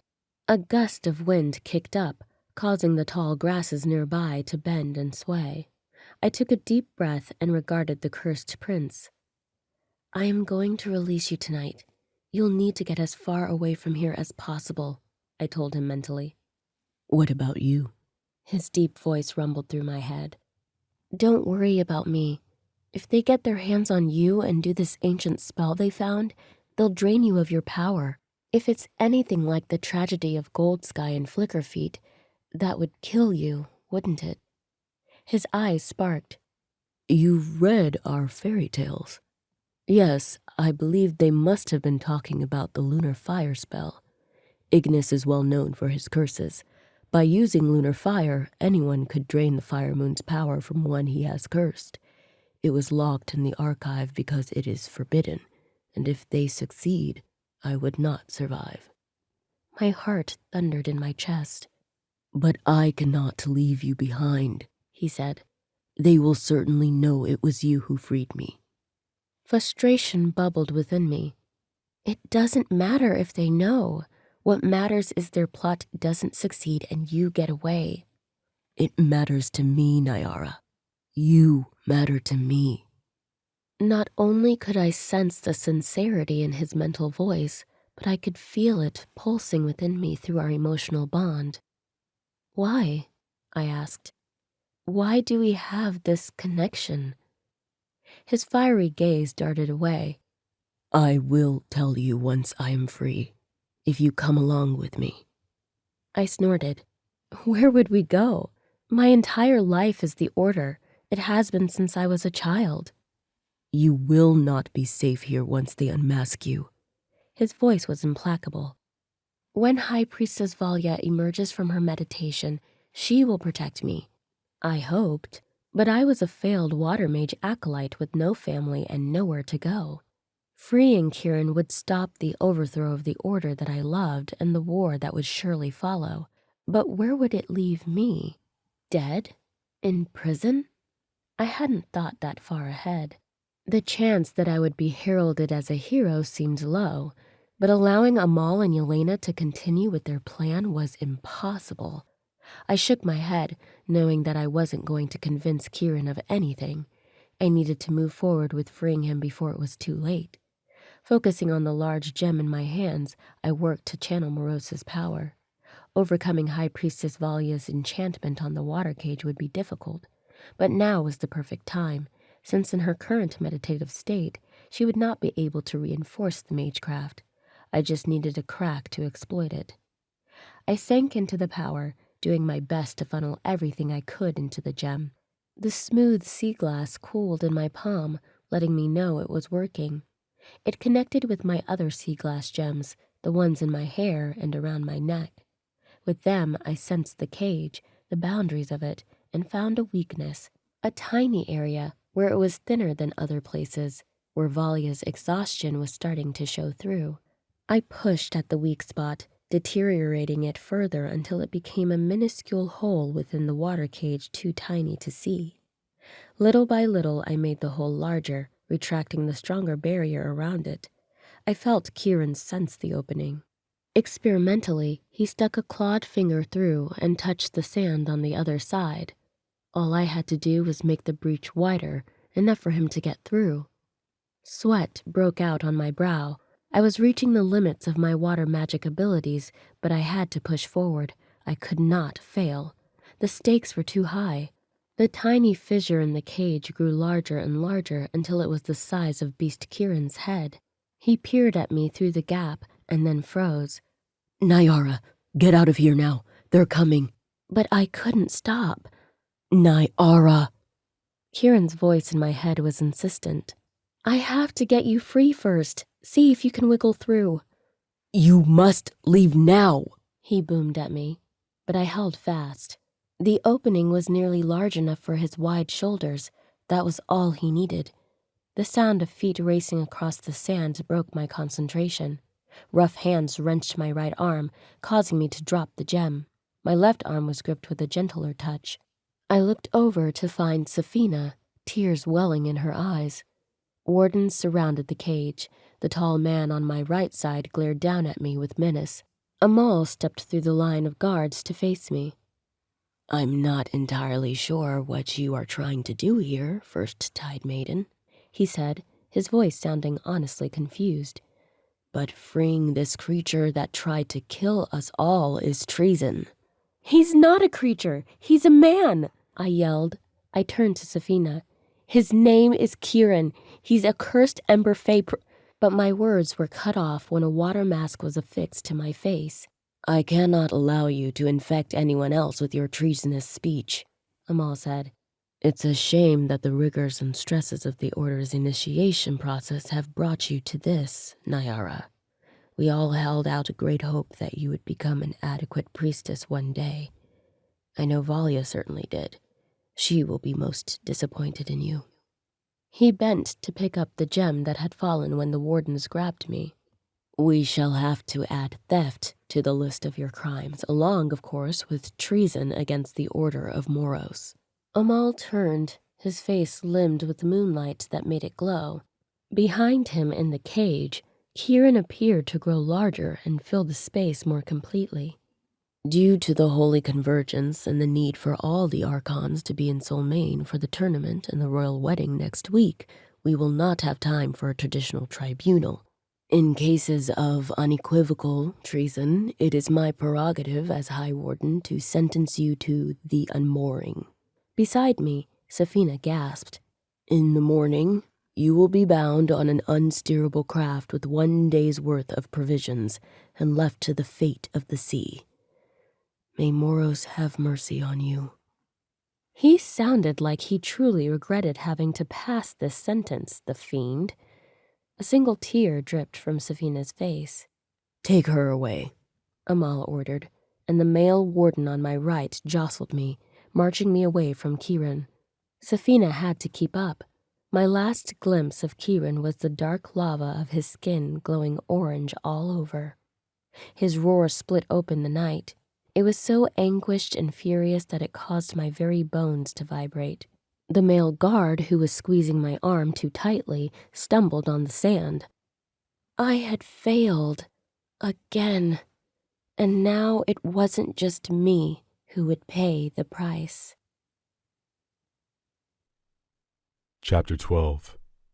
Keeran. Niara! I scream her name in my mind as they drag her away from me. My claws rake uselessly against the water barrier, each desperate swipe sending ripples across its surface but doing nothing to break it. Through our connection, her fear and desperation slice against me like a knife. "I'm so sorry," she repeats over and over again. Then she's gone from my view, obscured by the large tents of the camp. The High Warden follows, his arrogant stride and self-satisfied smile burning into my memory. I will tear him apart for this. I will reduce him to ash. But first, I need to get to her. I batter at the cage for the rest of the night, calling out to Niara mentally, but she doesn't respond. Her emotions are a whirlwind of fear, shame, and anger. I whisper words of comfort to her, hoping they penetrate but not sure they are. It's like she has already given up. As dawn breaks, the camp bustles with activity. The flotilla prepares to depart, and I remain trapped in this watery prison. Wardens cast wary glances my way as they load the final supplies onto the ships. None approach too closely. They fear me, as they should. Just like every other day since my capture, a group of order priests and priestesses levitate my cage and place it below the decks of one of their sea crafts. I'm shut in the dark during the day, with only the sound of the sea and the presence of small rodents for company. The ship vibrates as the anchor rises, and then we are moving. Niara's emotions burst in a new flurry of fear. I probe our connection, feeling it stretched taut like a thread of heated glass. The pressure builds at the back of my skull, a dull throb that promises worse to come. It is undeniable proof of what I've sensed since I was first forced out of the volcano. We are fated mates. It is the rarest of bonds among my people, and somehow I've started the twining with a water mage. As the flotilla continues its journey west, the discomfort I've been feeling all morning blooms into pain, sharp and insistent. Each foot of distance between me and my mate is a new torture. We cannot be separated, especially not now, so soon after the twining bond has begun to form. My breathing grows ragged, sweat beads on my skin, evaporating instantly against the heat of my body. I close my eyes and see flashes, imagining what Niara is going through based on her emotions, her small body lying on a small raft. The meager single day of food and water, essentially a death sentence as she drifts along the Aurelian Sea. She will not understand the pain racking her muscles and bones. She won't know why her body is betraying her this way. The distance between us grows. The pain intensifies. Something within me cracks open, a fault line of rage and desperation. The magic of the curse that has been my burden for 10 solars surges and shifts, reacting with the magic of the twining. Ember Fae mates have been known to perform incredible feats in order to save their other halves. I wrangle hold of this collision of powers, gripping it with everything I have inside of me. Those who have separated me from my mate must pay. In response to my emotion and will, my cursed form shifts and grows larger than the beast ever has before. The water cage, designed to contain a creature of a certain size, begins to strain. Fire erupts from deep within me as I tap into a wellspring of primal magic that I've never felt before. The flames shoot outward in all directions, evaporating the spelled water that has been holding me captive. The cage is gone, and I sit on the wooden floorboards of the ship. Steam fills the air, scalding and thick. I claw at the wood. It chars and splinters under my touch as the beast grows larger still. Then I stand, fists raised above me, and punch. The wooden ceiling shatters. I leap onto the deck of the ship above. Wardens shout in alarm, hastily conjuring mage frost weapons that glitter like stars in the morning light.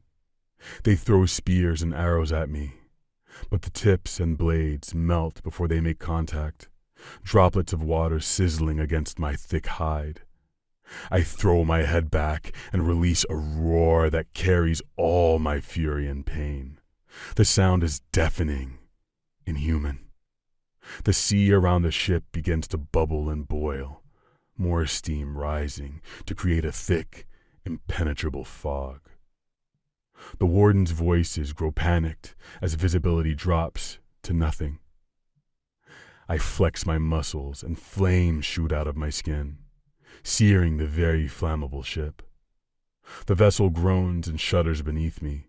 The water churns violently as parts of the ship begin to break away and sink. Chaos erupts.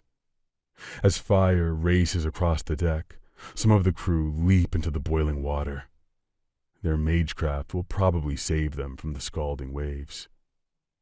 Meanwhile, the wardens stand their ground and fight, hurling weapons that do little more than annoy me in this state. I am beyond pain now. I am rage incarnate, a force of destruction born of desperation and need. Keeran! A voice cuts through the roaring in my ears. Female, authoritative, but not Niara. I whirl around, ready to incinerate anyone who dares approach me. Through the billowing steam, a figure emerges. It's the female warden who stood at Niara's side, the one whose tears betrayed her true feelings. She stands on a section of deck that hasn't yet caught fire, her hands raised in a gesture of peace rather than preparing to attack. Keeran, stop. You want to save Niara, right? Her words are like cold water on my rage. Niara. Yes. This destruction serves no purpose if it doesn't bring me closer to her. I can help you reach her, the woman continues, her voice steady, despite the fear I can smell coming off her in waves. But you need to control yourself. I struggle against the beast, against the curse, against the pain of separation that threatens to drive me mad. A particularly sharp pulse through our bond nearly brings me to my knees. Niara is suffering, and I'm wasting time with this senseless destruction. The High Warden is nowhere in sight. Were he here, then perhaps enacting my vengeance would make sense. With monumental effort, I begin to shift, forcing my body back toward human form. But this far from the obsidian oculus, taking my natural shape is like swimming against a current of molten metal. Every inch of progress, agony. However, I push through, focusing on Niara's face in my mind. Finally, I stand before this water mage as a man, not a monster, though flames still lick at my skin and my eyes burn with inner fire. The ship continues to burn around us, tilting dangerously as water floods its lower decks. "What is your name?" I ask her. "Safina. Niara is my best friend." I nod. "Thank you, Safina." "There's a small boat on the far side," Safina says, already moving. "Follow me." I stagger after her, weakness hitting me now that the rage has subsided. The pain of separation remains, a constant throb in my bones. We reach a small craft, barely big enough for one person, tied to the sinking ship. "Get in," she commands, "and take this." She tosses me a rough cloth sack. "Figure out how to cover up." The transformation leaves me naked, and I wrap the sack around my waist. "I'll enchant the dinghy with a tracking spell. It'll take you directly to her." "You're not coming?" I ask, my voice rough from the roaring. "She will surely ask after you."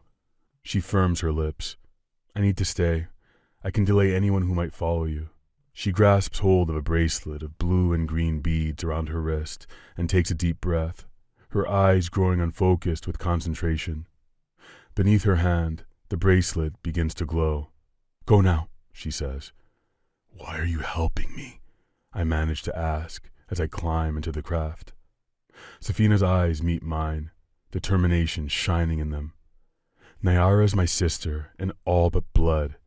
She risked everything to save you, and I would do anything for her. Now go. The spell won't last forever." She cuts the rope tethering the little boat, which immediately begins to move, cutting through the water at an unnatural speed, away from the burning wreckage and toward shore, toward Niara. I collapse at the bottom of the craft, fighting to maintain human form as the distance between us begins to close. "Hold on, Niara. I'm coming." Chapter 13. Niara. I awoke to a trickle of smoke against my nose.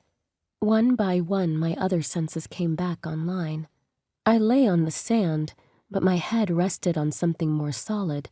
I could sense light against my eyelids, and I blinked them open to find the magenta glow of dawn cresting the horizon. Next to me were the dying embers of a fire that still produced enough warmth to cut through the early morning chill.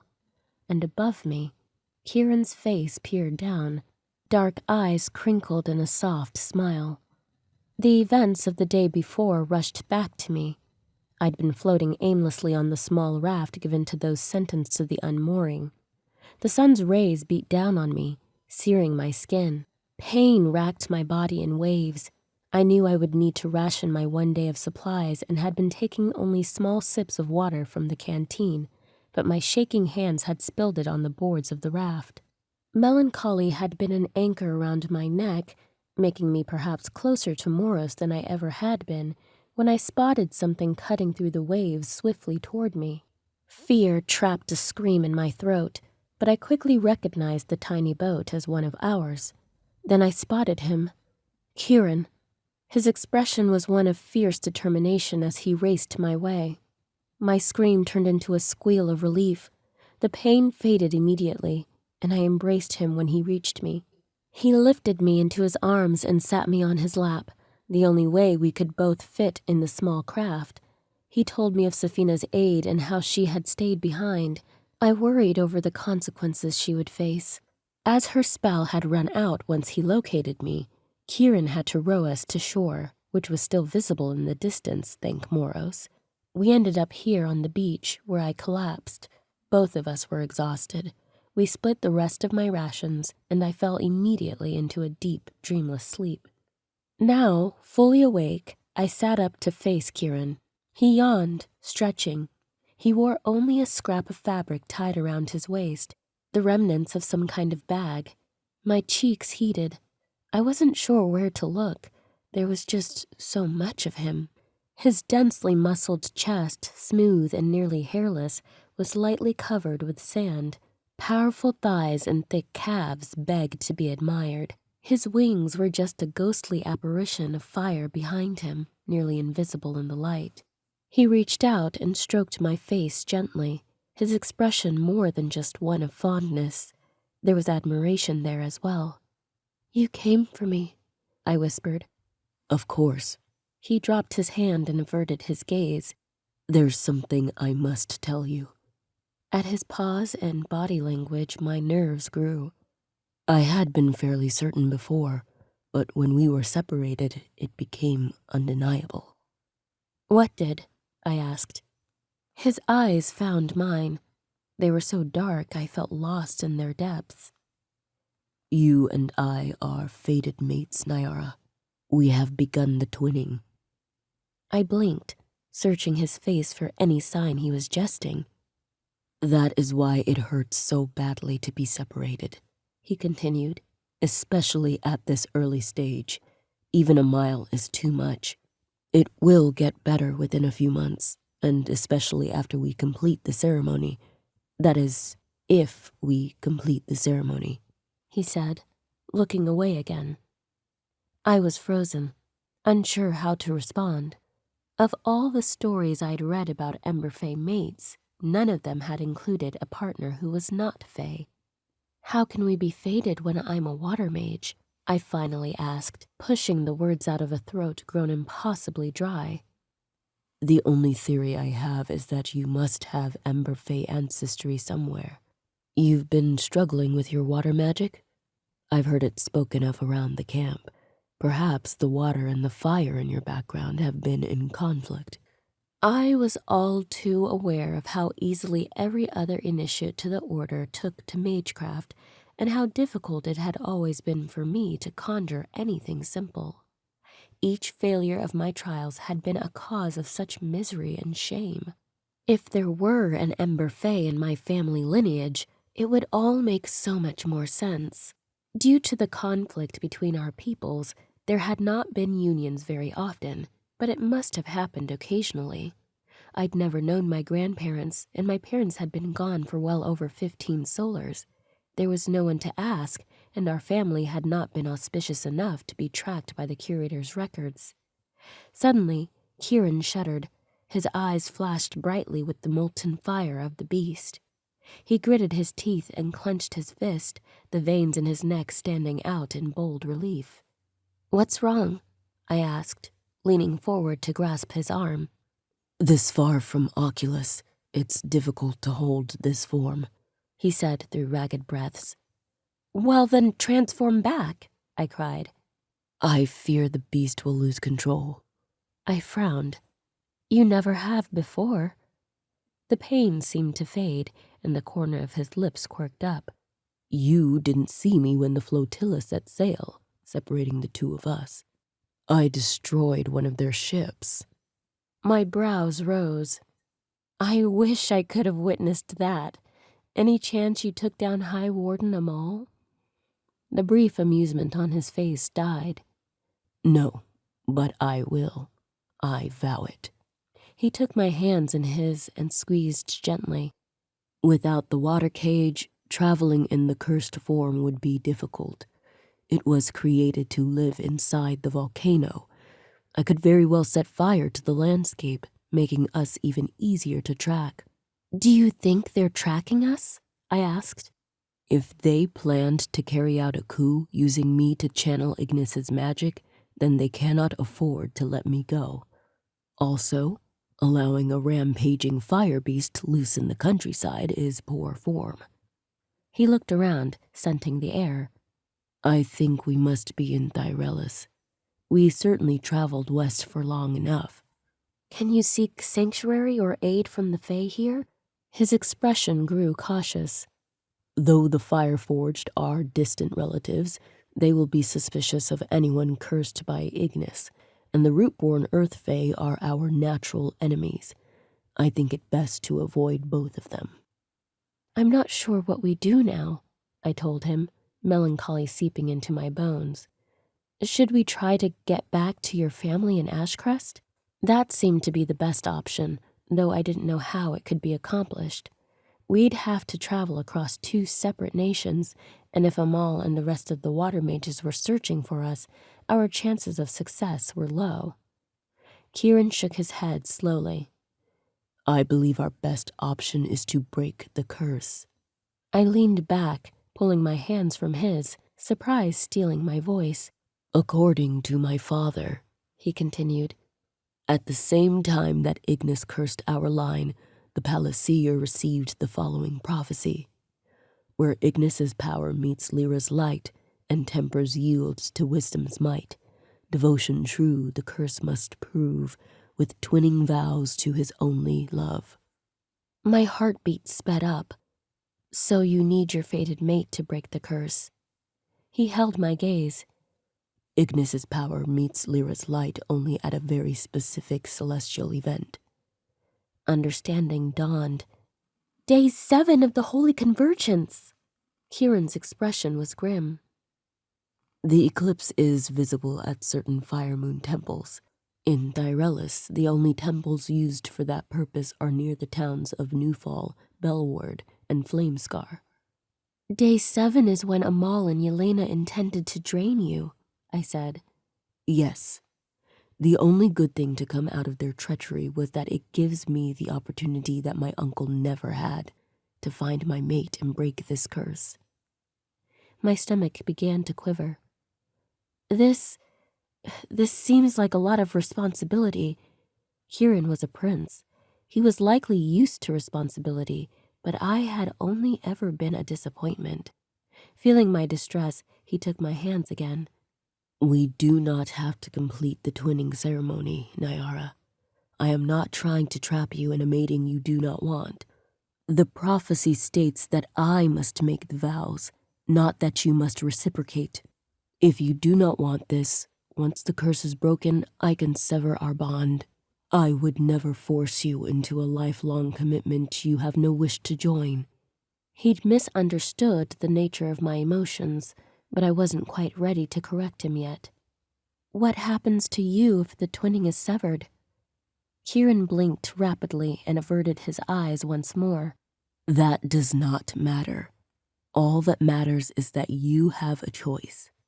His answer was not satisfying, and his evasion let me know that the consequences for him would not be pleasant. The fairy tales never mentioned severing a bond. However, I was still wrapping my mind around what it meant that we were fated. Fine. Let's focus on breaking the curse first. Do you know how close we are to one of these 3 temples? No, but it should be easy enough to find out. While also avoiding most of the locals? I raised a brow. It would definitely be best to avoid the Fireforged. Are the Rootborn Fae any friendlier? He took a breath. Friendly is rather a strong term. Slightly less overtly murderous might be a better way to put it. Oh, joy. Chapter 14. Niara. Keeran and I headed inland, searching for a road. Within a few hours, we found a well-used path, but kept to the tree line on the lookout for any fire-forged Fae. Maintaining his human form was growing more and more difficult for him. His breathing grew labored, and sweat peppered his forehead. I forced us to take regular rest breaks. Fortunately, my meager magecraft was enough to find nearby water and fill our canteen from a few feet away. At one point, we came across a campsite in a forest clearing that looked to have been abandoned in a hurry. In their rush, they'd left behind a sack of well-used clothing. I dug through to find a pair of pants and a cloak that fit Keeran's large proportions, though all the shirts were far too small. Still, the brown cloak's hood covered his bright hair and allowed us to blend in better with the flora. Throughout the morning, a few lone travelers passed in motorized contraptions or on dark-furred gradanes trotting along happily. One brave soul even rode a shaggy single-horned shukon. I made sure to keep a wide berth of that particular creature. Though we followed the road, which must eventually lead to a town, we had no idea if we were headed toward or away from one of Ignis's temples, or if we were near one at all. We were in a foreign land with no coin, no allies, and Keeran was growing weaker all the time. My spirits were sinking low when a large caravan of travelers approached. Their brightly colored auto wagons adorned with bells and chimes marked them as roamers, nomadic human entertainers who toured the lands giving impressive theatrical performances. Though the roamers had never been known to be in conflict with any of the many races on Lunaterra, they were a notoriously tight-knit group. I guessed that no Fireforged would be among their number, as Fae and humans rarely mixed. Keeran was resting against a tree, his entire body covered in sweat. I made a split-second decision and raced up the embankment and onto the road while the first auto wagon was still 100 feet away. "Niara, what are you doing?" His voice called out behind me, but it was already done. The driver was a burly man in his middle years, with tawny skin and salt and pepper hair. I waved my arms over my head, and he obligingly slowed his vehicle. "May the flow be upon you," I said automatically, then mentally kicked myself. His brows climbed into his hairline. "Greetings, Water Mage. What brings you so far from home?" "A sad circumstance. I was wondering if you might be able to tell me where this road leads. Is there a village nearby?" Hope laced my voice, but the deep exhaustion was also present. "A town of Leaf Hollow is but 8 miles yonder," he replied. I held my breath. "And might that be close to either Newfall, Bellward, or Flamescar?" His smile was kind. "It is but half a day's ride from there to Bellward." Relief made my shoulders sag. "Thank you, kind sir. I am greatly appreciative." "Would you like a ride, lass?" he asked. "I have a companion, and he is ill." I motioned toward the trees. "Would you have room for 2? Caution crosses his expression, but just then Keeran limped from the tree line. He very deliberately pulled down his hood to reveal his fiery orange-red hair. This time the roamer's surprise was somewhat muted, but from within the wagon I heard a gasp. We had witnesses, though I'd expected as much. "A Water Mage and a Fireforged traveling together? This day certainly does hold surprises," the man said, and then invited us onto his wagon. The roamers were a jovial lot, sharing jokes as well as food and water liberally. By the time they dropped us off at a large inn in busy Leaf Hollow, Keeran looked quite a bit better and my mood had lifted. We thanked them profusely, and the driver, who'd introduced himself as Blossom, clasped my hands in his. "The roamer ethos is to pay forward any kindness you receive 2-fold. That is all I ask in return." I bowed my head. "I shall. May the eternal flow guide your journey." "And yours as well, traveler." And then they were gone in a cascade of competing bells. The interior of the inn looked like the inside of a tree and must have been shaped by root-born Fae magic. The walls were living bark in hues of amber, chestnut, and mahogany, with roots twining their way up walls. The ceiling overhead was a canopy of living leaves. The furniture appeared to have been grown and not built, with tables and benches emerging seamlessly from the floor. I bulked in the doorway, unsure whether this was a root-born establishment or not. But Keeran brushed past me, leaving me not much choice but to follow. As we had no coin, I was considering the best way to offer my services, washing dishes or cleaning rooms in exchange for a night's lodging. However, Keeran, careful to keep his hood up, approached the innkeeper, a grim-faced, dark-skinned human man with shocking amber eyes. Keeran inclined his head, then spoke to the man in a language I'd never heard before. As the words tumbled from his mouth, the innkeeper's eyes widened and his face split into a toothy grin. He grew animated, and the two went back and forth, speaking like old friends. Eventually, the man came from around the counter and led us up several sets of winding staircases made of roots to a room on the top level of the inn, one of the premium suites. "What in Moros's name did you say to him, and what was that language?" I asked once we were alone in the suite's well-appointed sitting room. Atlanti. It's a language belonging to a small ethnic group who manages to survive in the desert deadlands. My dancing instructor was one of their people, so I learned their mother tongue. It's one of the most unforgiving languages on Lunaterra, and for an outsider to learn it essentially enters you into a small fraternity. "It's very lucky that we came to this inn," I said. Not luck. While you were playing that hand-clapping game with the children, I asked Blossom about the various inns here and who ran them. From his description, I guessed the proprietor was Atlanti. He warned me off this one at first, but I asked to be dropped off here. I sat back, impressed. And while the building was grown by the Rootborn, most of the inn's clientele are human, which was another point in its favor. I tilted my head. "The roamers assumed you were Fireforged. Aren't the Rootborn and Fireforged enemies? Wouldn't it be easier for you to blend in at a Fireforged establishment?" There's a high chance they could sense the curse on me. They worship Ignis, and any hint of Ignis's disfavor would put a target on my back. They would consider themselves honor-bound to eliminate me as a scourge. I reared back. "How are you doing anyway? How long will you be able to keep this form?" The tension in his jaw grew more pronounced. There's a small pond out back. Tonight I will go there and transform. That will help. "But doesn't the water hurt you?" He winced. Yes, but not as badly as staying human. And I will not risk damaging any property if I'm in the pond. I didn't like the idea of him being in pain at all, but it wasn't like he was exactly comfortable right now. Night fell, and the innkeeper brought us a large meal of savory vegetables, delicious soups, and warm, crusty bread. After we ate, Keeran slipped out and headed down to the pool. I moved to the window overlooking the back of the inn to watch. Moros was nearly full, and 3 of his brother moons were also in their later stages, so the evening was bright.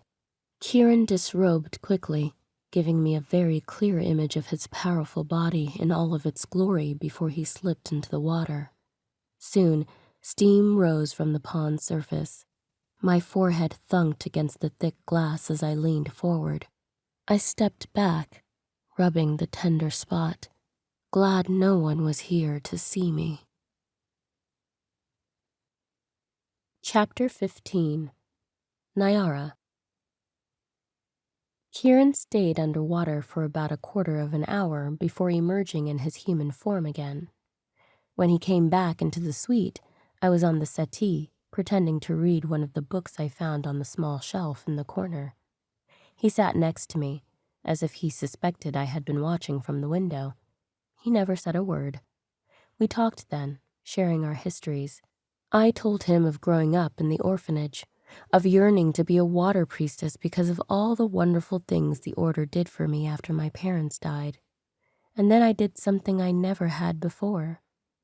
I told him about my parents, about life before the orphanage, when I was loved and cared for, when my home was full of joy and light and laughter and music. It hurt so much to think of those days. Some of the other children in the orphanage liked to speak of their families, but most of us didn't. I hadn't even shared these stories with Safina. But if Keeran was indeed my fated mate, and if we were actually going to complete the bond, then I wanted him to truly know every part of me. For his part, he told me of growing up in the Ember King's castle in the capital of Ashcrest, of the day he understood what his fate would be as the youngest son, of coming of age, having his moon day ceremony, and then being sacrificed to the flames, of transforming that first time into the beast, how it felt to have his body shift and grow, to enter the lava and become one with it. For years, he had been in a somewhat dormant state, cognizant of the passage of time, but not of much else aside from the ceremony days when his family would visit the Obsidian Oculus and he would emerge, until the day he was summoned by traitorous water mages. When I yawned loudly, then hurriedly covered my mouth, he chuckled. We'd better get some rest. The double doors were open to the sleeping chamber, where a large and cozy bed lay, especially inviting after days of sleeping on the hard ground on pallets. In the washroom, preparing to scrub off the day's grime, I regarded myself in the mirror, searching for signs of any Ember Fae. My hair was darkest brown, and there had never been so much as a hint of wings flickering behind me. But I knew Keeran wasn't lying. The fact that I could speak to his beast in my mind, that even in his human form his emotions were laid bare to me, and that being separated had caused me agony I hadn't been familiar with before. We were fated, and even though he had offered a way to sever this growing bond, was that what I truly wanted? The water running from the tap into the wash basin was cool. Being on the top floor, it would likely take quite a while for heated water from the inn's boiler to reach us. I concentrated on the basin. The sea glass gems in my hair and around my neck connected to Morris's power. I could feel the water. I told it to heat. Having no idea what I was doing, merely acting on some instinct that I half thought I'd invented, I raised my hands over the water, like some storybook witch over a cauldron. I pushed my intention and my will into the water. Steam rose from its surface. I stumbled back, then moved forward again to dip my hands in. It was the temperature I preferred for bathing. The smile overtaking my face could not be contained. I washed, then changed into the nightgown that the innkeeper's staff had brought, along with changes of clothes for both of us and toiletries. Then I sped out into the bedroom. Keeran had acquired a cot from somewhere and was spreading a blanket across it. Niara, I want to tell... But I cut off whatever he was going to say when I smashed into him, chest first, wrapping my arms around his neck and kissed him. His shock sizzled across our bond, the emotions much stronger now than ever before. But he got over the surprise quickly and wrapped his arms around me, pulling me even tighter to him as if trying to fuse our bodies together. That's exactly what I wanted. This draw that had been growing over the past few days was jarring in its intensity. Instead of trying to fight it or even spend one more moment second-guessing the whys of it, I decided to lean into it, wholeheartedly. I wanted to crawl inside of him, to meld with him, melt into him. I wanted us to become one. He responded to my kiss with fervent need. His heavy weight pressed me against the wall, the cool bark rough against my shoulder blades. But I was beyond caring, lost as I was in the taste of him. His smoky, honeyed flavor invaded my senses, surrounding me and making my head spin. The sensations overwhelmed me. His mouth still connected to mine, our tongues engaged in a rhythmic dance as his hands began to roam. They caressed my calf, stroking up and underneath the hem of my nightgown. My leg rose to wrap around his waist, chasing his touch. Those fingers moved higher, brushing against the back of my knee to my thigh. Fabric rose in the wake of his touch until it was over my waist, snagged between me and the wall. That's when he hitched my other leg around him and took all of my weight into his arms. I was dizzy with longing and barely registered that Keeran was spinning me around and carrying me to the bed. Then my back hit the buttery soft sheets and I sank into the mattress. He hovered over me, arm muscles bulging on either side of my head. You want to accept the bond, Niara? His voice was nectar on gravel, rough and sweet. I nodded, running my hands up his glorious bare chest. I need to hear you say it. If we do this, then we can never sever the twinning, even if the curse is never broken. His breathing was labored. I could feel how hard he was working to keep himself off me. I accept the bond, Keeran. I said slowly and clearly, then wrapped my arms around his neck and pulled him down until he covered me completely. As we kissed, he somehow managed to remove my nightgown. I tugged at his pants, but he pulled my hands away, dropping both my wrist and one of his own above my head. He loomed there, eyes flashing bright, turning from dark brown to the vibrant fiery flame of the beast. His skin started to glow, and behind him, the glimmer of his retracted fire wings danced. I'd never seen them in their fully extended state and hoped they wouldn't set fire to the sheets. Where our bodies touched, steam rose, heating the room several degrees. My skin was slippery with sweat. The space between my legs was slick and pulsed with a needy ache.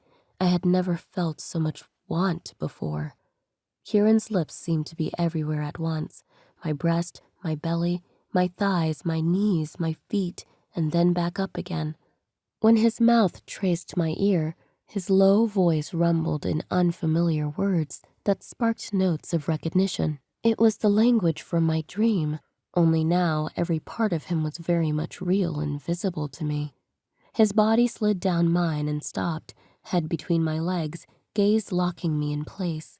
He extended his tongue and took an exploratory lick. I bit my lip to keep from moaning aloud. As his tongue delved into my folds, I tried to stay quiet, to be mindful of other guests in the inn, but I lost the battle and my cries rose. His tongue was heated as it sunk into me, lapping at my core until all the buildup within me crested and finally burst. I was hoarse, my throat suddenly raw as I writhed with the intensity of the pleasure. And then his face was above me. His mouth descended to my own, and I greedily responded, tasting myself on his lips. His hard length pressed between my legs, begging for entrance. My body was doing its own begging. I needed him, and thankfully, he obliged. He plunged inside of me, causing my back to arch. My lips formed an O as the breath was forced from my body. My eyes widened at the invasion. The feeling of being stretched so far verged on pain. Heat. There was so much heat on my skin, pouring into me, pouring through me from him. It was like we were in this feedback loop, sharing our rising temperatures back and forth. He stroked within me, plunging deeper and deeper, pushing me further, forcing me to take the thick length of him. Whenever I thought I was at capacity, he'd wedge a little more inside me, proving me wrong. The pleasure was indescribable. A spark of pure bliss ignited within me, then began to grow and grow. His powerful thrust only fanned the flames. His weight pressed me into the mattress. My legs tightened around his waist, allowing me to take him more fully. My head tipped back. His lips and tongue stroked my neck, jaw, ear, growling words of praise and pleasure in that language I didn't need to understand to know. With a shudder, my body seized, reaching another peak. The pleasure went on, and I vibrated, all tension releasing. Keeran roared, his muscles bulging and turning rigid as he climaxed. I sucked in breaths, trying to reconnect to my body. Heat still suffused me, not just between my legs or on my skin, but deep, deep inside of my chest. I felt like I was in the center of a roaring fire, and all around us was steam. The entire room was filled with it, as if the bedroom was a sauna at a bathhouse. I wiped the moisture from Keeran's brow and kissed him there. He fell heavily to my side, taking his weight off me and exiting my body. And I missed it. I missed the feel of him inside me. I lay there more satisfied than I had ever been in my entire life, and the spark of something within me that I still couldn't identify was growing and growing. Chapter 16. Niara. The auto wagon Keeran had borrowed from the innkeeper rattled beneath us as we sped along the winding road leading away from the town of Bellward. I was piloting. Keeran sat beside me, hunched over, his breathing labored. Each jolt of the vehicle made him wince. Fire danced just beneath the surface of his skin. like tiny lightning storms of orange bursting beneath the deep brown. "It can't be much further," I said, casting him worried glances while steering the wagon around the twists in the bumpy road. The innkeeper had advised us that the Temple of Ignis, located just outside of Belward and along the winding Nixa River, had been submerged 20 solars ago by a dam built by the Rootborn. That had sparked a bloody conflict between the two Fae groups. After all the bloodshed and battles, the temple was still underwater beneath Lake Minnetonka, which had since spawned legends of ghostly apparitions seen by visitors. Pilgrims would travel from far and wide to purify themselves in the waters of Lake Minnetonka, which were believed by many to have curative properties. As the other temples were too far to reach by mid-afternoon, and Keeran was deteriorating rapidly after seeming to rally the day before, we made the decision to head for the lake. For a water mage, accessing a submerged temple should be child's play. I fidgeted with the sea glass gem around my neck constantly as the miles passed, hoping I could pull off the relatively simple enchantment. Overhead, Moros crossed the sky rapidly. The Day 7 eclipse, when both he and Ignis finally caught their beloved sun Lyra for a brief moment, only to have her race off again, was nearly upon us. We had less than half an hour to make it to the temple. We rounded another bend, and suddenly the lake sprawled before us, vast and glittering under the dual suns. In any other circumstance, I might have found it beautiful. Now it was just another obstacle. I brought the auto wagon to a stop at the shore. The water stretched out, deceptively peaceful. Somewhere beneath those depths lay our destination, and Kieran's only chance at breaking the curse. "How deep is it?" I asked, helping him from the vehicle. He was sweating profusely now, his shirt stuck to his skin. 150 feet at its deepest point. Dread seeped through our bond. My cursed form can withstand the water for only short periods of time, and Ember Fae do not swim. The flames licking through his veins sparked again in several places. He would not be able to keep this shape for much longer. I knelt at the water's edge, my heart hammering. "What we need is a bubble, essentially a shell that will let us walk down to the temple protected from both the water and the pressure." The cage that had held Keeran was an example. I couldn't hope to create one with the restrictive properties of the cage, but a simple shell should be easy enough. "Can you manage that?" Genuine curiosity and not doubt filled his voice. I nodded, hoping to project more confidence than I felt. "It's a basic water manipulation. All acolytes learn it." I didn't mention I'd never successfully performed it. I closed my eyes, clutching the sea glass gem around my neck. Moros's power was distant, but present, and slowly filled the gemstone. I visualized the water before me, parting to form a protective dome around us. I pushed my will outward, commanding the lake to bend to my desires. Nothing happened. I tried again, focusing harder, sweat beading on my forehead. The water rippled slightly, then settled back into stillness. My cheeks burned with humiliation. "I just need to—" I reached deeper, channeling everything I had. A small dome began to form, rising a few inches from the surface. Then it collapsed with a splash. Keeran placed a burning hand on my shoulder. "Niara." "I can do this," I snapped, more at myself than him. I'd never been good enough, had barely mastered the simplest water manipulations. Now, when it mattered most, my failure would cost us everything. The distant sound of engines made us both turn. On the road behind us, a convoy of vehicles approached, the distinctive blue of Water Mage transports visible even at this distance. "They've tracked us," I whispered. I'd hoped we'd have more time. Amal and the wardens had broken the rule about land travel by day during the Holy Convergence. I wondered how he had spun that while keeping his own true reasons for capturing the beast a secret. Maybe the urgency of Keeran's recapture was enough to force the other Archons to give their assent. Keeran gazed at me, a sad smile bending his lips. "Niara, my love, we are out of time." Keeran. I'd heard the water mages approaching from a mile away, and I'd been mentally preparing myself for the battle. Now that they're close, I sense 36 soldiers. They must have called in reinforcements, because I know they wouldn't have left their high priestess unguarded while they chased me. Hopefully, the strongest wardens are still on the flotilla.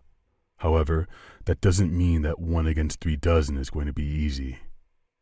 My human form is becoming an impossibility to hold, and so I let it go entirely, transforming into the beast. Since I've been away from the volcano for so many days, I'm far from full strength, but I will do whatever I must in order to protect my mate. Keep trying, I tell her in my mind. The only way we can communicate when I'm in this form. I'll hold them off. You can barely stand. Then I'll fall fighting. She nods, tears welling in her eyes, and turns back to the water, kneeling again. Her expression of frustration shreds my heart. I suspect the reason she's having problems with her water magic is because she's not yet learned to use her fire. I'm not even certain how it would work. Having affinities for both types of magic is unheard of, but this is our only chance, and I'm confident she can do it. I have faith in my mate.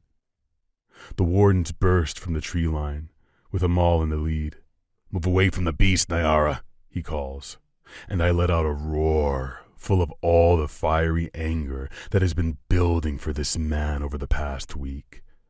How dare he so much as speak my mate's name? Keep trying, my love, I tell Niara. I believe in you. I pray to Solara for strength. It was the mother-son who breathed life in the volcano to create the Ember Fae. Overhead, she shines mightily, heating the air and the sand. I soak in the warmth and use the small power boost to transform the sand before me into shards of obsidian to block the path of the oncoming attackers. They toss their mage frost spears at me, but I bat them away easily. Some of the spears fall short of their target and shatter the obsidian barrier.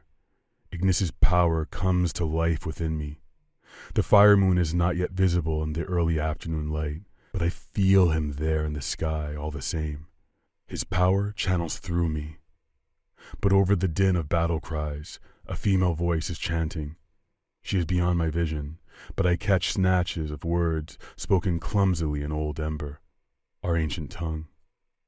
This must be the traitorous priestess, the one who wants control of their order. She is casting a spell to drain me of Ignis's power, and I can feel it starting to take hold. The attackers reach me, and my mate grows more desperate. She's trying to keep her feelings hidden, but our bond won't allow it. Her fear and shame, disappointment and anger burst within me.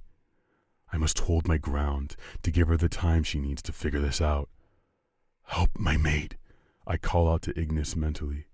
I cannot lose her when I have only just found her. My family is in disgrace with you, but please have mercy. I have only ever been your servant.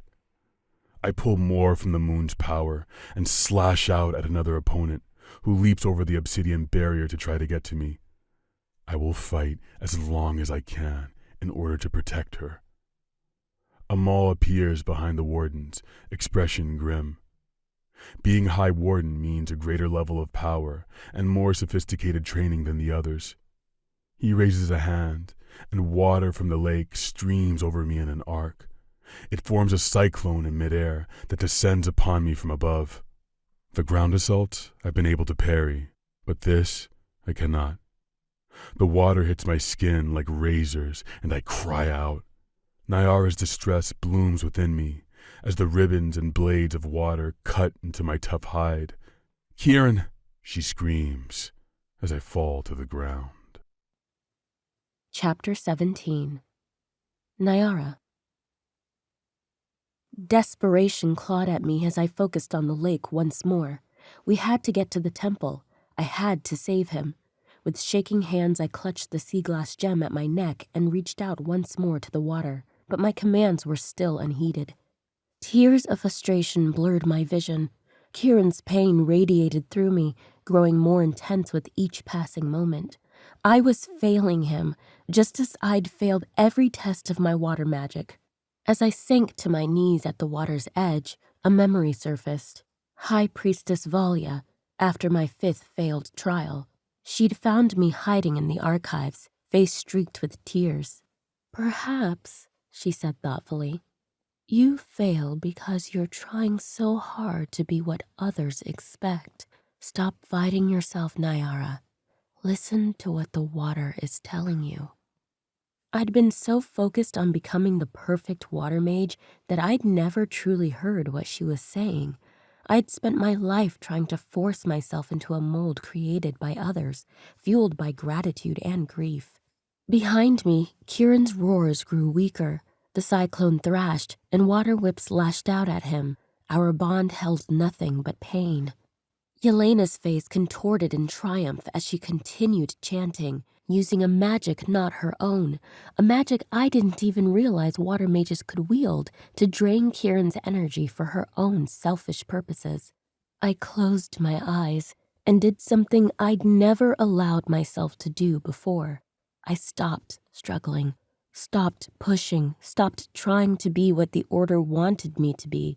Instead, I listened. The quiet was immediate and absolute.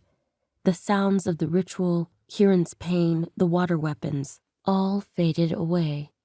Within that silence, I sensed 2 distinct presences. One was cool and fluid, gentle yet unyielding. Moros's embrace, familiar from years of prayer and working to channel his energy. But there was another presence, too, one that was hot and vibrant, pulsing with life and energy.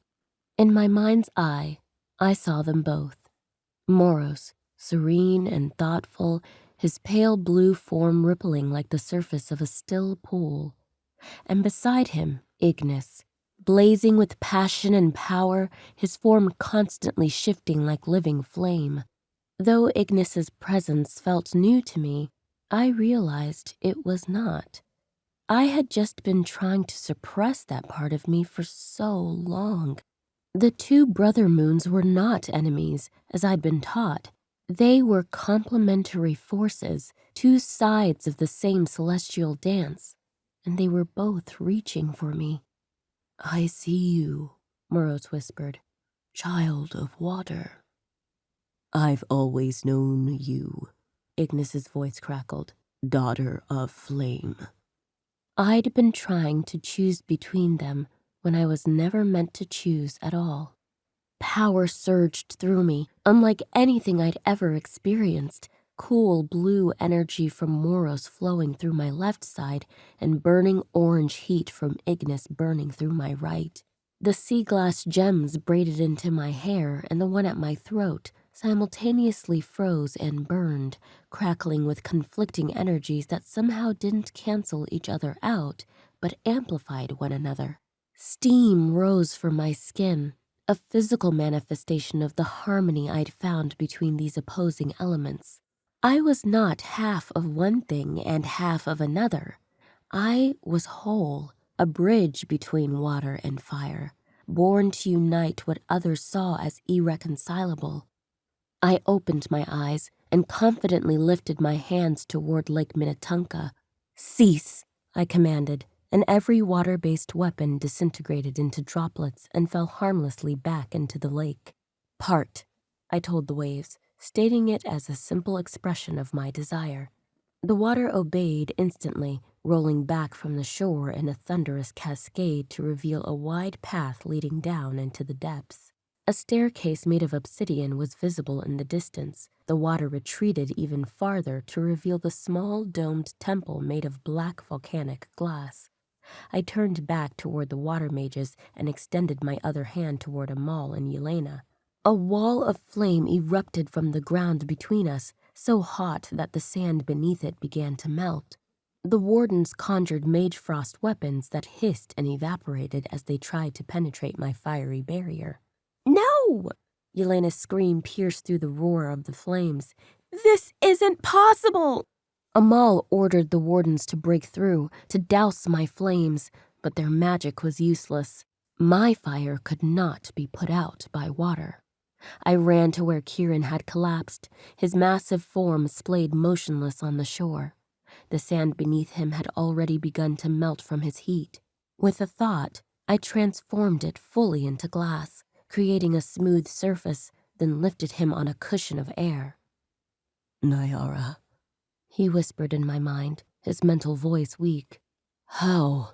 I stopped fighting who I am, I answered, guiding his floating form toward the path across the lake bed. Behind us, Yelena continued to scream threats and curses, but her voice grew fainter as we moved along the newly revealed trail. Above, the sky darkened as the dual eclipse began. Ignis appeared as if from nowhere, following Moros as he finally caught Lyra in their perpetual celestial dance. The temple doors loomed before us, covered in the same elaborate carvings as inside the obsidian oculus. They seemed to shimmer with inner light as we approached. The prophecy Keeran had mentioned echoed in my mind. Where Ignis's power meets Lyra's light, and tempers yield to wisdom's might, devotion true the curse must prove, with twinning vows to his only love. I placed my hand against the smooth, dark glass, feeling both fire and water pulse through my veins in perfect harmony. We're here, I whispered to Keeran, and I'm ready to break the curse. Chapter 18. Niara. Ancient fires sparked in long dormant torches flanking the entrance, as if recognizing the return of Ignis's son. I gently deposited Keeran at the threshold of the temple. Exhaustion crashed through me like a tidal wave, and I collapsed to my knees beside him. My chest heaved with labored breaths as a torrent of emotions threatened to overwhelm me. Fear and hope battled within my heart as I looked down at Keeran's immense dark form. Worry for him consumed me. He was breathing, thank Moros, but he hadn't stirred since we'd left the shore. I pressed my palm against his thick skin, wincing at the heat, but unwilling to break contact. The bond between us thrummed with life, reassuring me that he still fought. With one last concerned glance at him, I summoned my remaining strength and pushed against the ancient door. It swung open with surprising ease, as if it had been waiting for our arrival. I climbed to my feet again and entered. The interior of the temple stole my breath away. Like the obsidian oculus, it was a vast chamber, its walls etched with flowing script that gleamed with an inner fire. But instead of housing a sacred pool, the center of this space was dominated by a great pit that plunged deep into the earth. No water filled this chasm, only darkness that seemed to swallow light itself. I plucked a small pebble from the ground and dropped it into the abyss. No sound returned to mark its landing. My gaze drifted upward to the ceiling of the temple, where, now that the waters had been pulled back, the structure opened to the sky above. Ignis and Moros were visible, nearly in alignment with Lyra. Panic and excitement surged through me. We had only moments left. I rushed back to the entrance where my mate lay motionless. Keeran, I called his name, shaking him gently. The rational part of my mind understood he needed rest to heal. Most of his wounds had healed over, leaving angry red lines that scored his thick hide. But to break this curse, he needed to awaken. Inspiration struck. I channeled a stream of water from the lake surrounding us and splashed his face. He groaned and wiped at the liquid with his large clawed hands. His beast form was terrifying, yes, but also oddly familiar to me now. Precious in a way I couldn't have imagined days ago. Eyes like pools of molten lava snapped open, fixing on me with an intensity that would have once made me shrink away. His mouth, filled with jagged obsidian teeth, parted, but no sound emerged. Instead, his voice resonated directly in my mind. Niara? His mental tone was weak, but alert. We're here, I whispered, relief washing through me. He surveyed our surroundings, and awe transformed his fearsome features. It's beautiful, he murmured. The eclipse is beginning, I urged, glancing anxiously at the portal above. We need to start the ritual. What must be done? With painful slowness, he rose to his feet, towering above me, and entered the temple. He moved closer to the edge of the pit and peered into its depths, then backed away. I must make my vows to you, he explained, his mental voice growing stronger. Do you know what's involved in the twinning? I nodded slowly, memories of forbidden stories and ancient epic sagas surfacing in my mind. Only from fairy tales and old poetry. It's beautiful, I've always thought, I said, my cheeks heating at the admission. He smiled, and what should have been a terrifying expression seemed tender to me. The monstrous face was gentle and affectionate, and my heart swelled in response. He dropped to one knee, his massive form somehow graceful as he extended a clawed hand toward me. Niara Waterborn, Tide Maiden of the Order of Moros, he began, his voice in my mind rich with emotion. I vow to share my fire with you, to warm your nights and light your darkest times.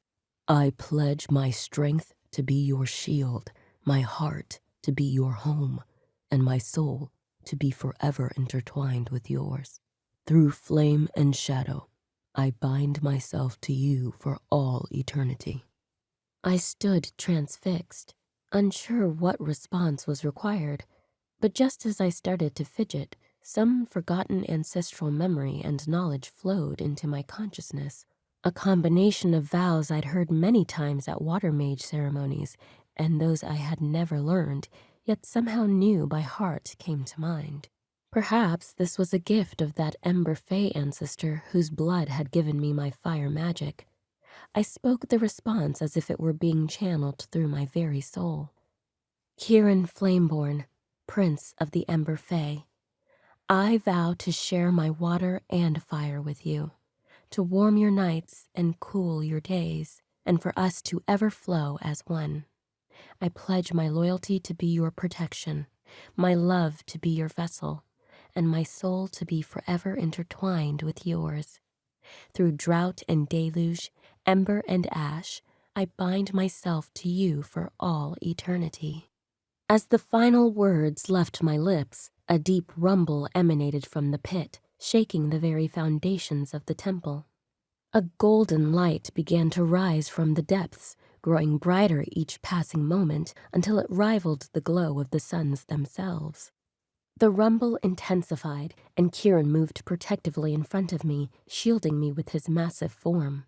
Above us, through the portal, the celestial dance reached its culmination.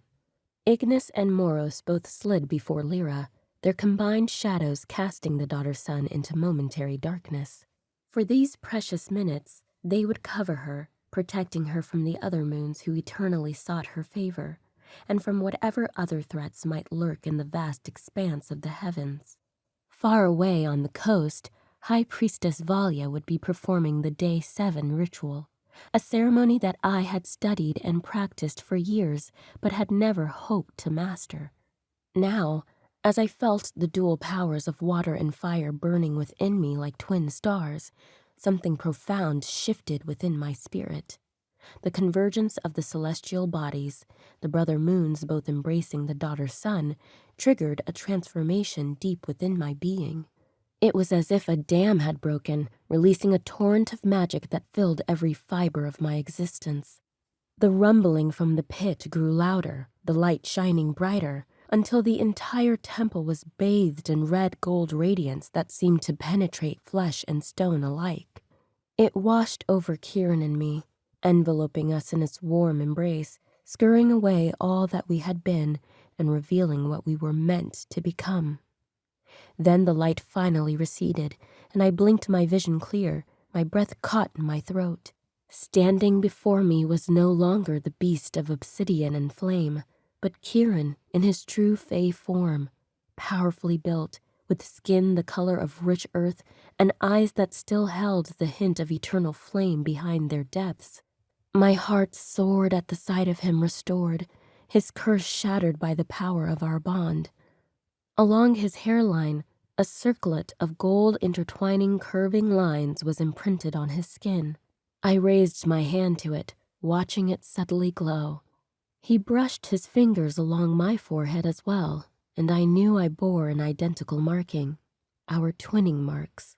My protective barrier, which had kept the lake at bay, began to fracture, allowing water to pour through the high windows of the temple. Yet, rather than flooding the sacred space, the water danced midair above the pit, meeting the fire that rose from the depths, the underground volcano upon which this temple had been built so long ago. The elements twisted and twined around each other in an elaborate, breathtaking dance, neither conquering nor yielding, but creating something entirely new in their union. Moved by instinct and the magic singing in my veins, I raised my hand toward the spectacle. The fire and water responded immediately, shooting upward through the portal to the sky above, creating a pillar of elemental harmony that would be visible for miles. I turned to Keeran, my eyes brimming with tears of joy as I threw myself into his arms.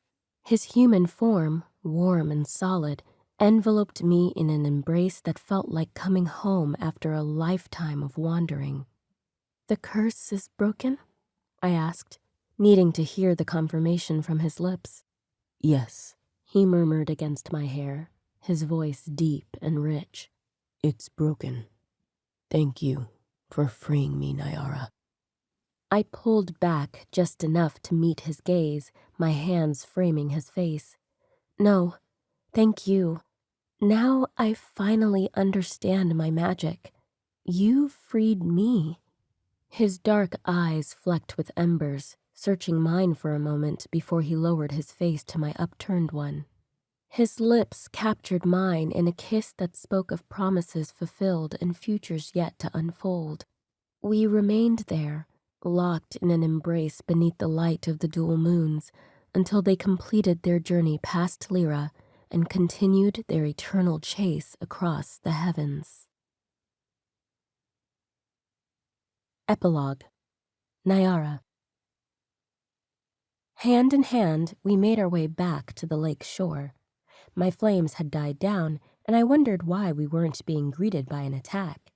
But the reason soon became clear. The caravan of water mages making their way through the land had not gone unnoticed by the locals. A group of fire-forged Fae had come to investigate.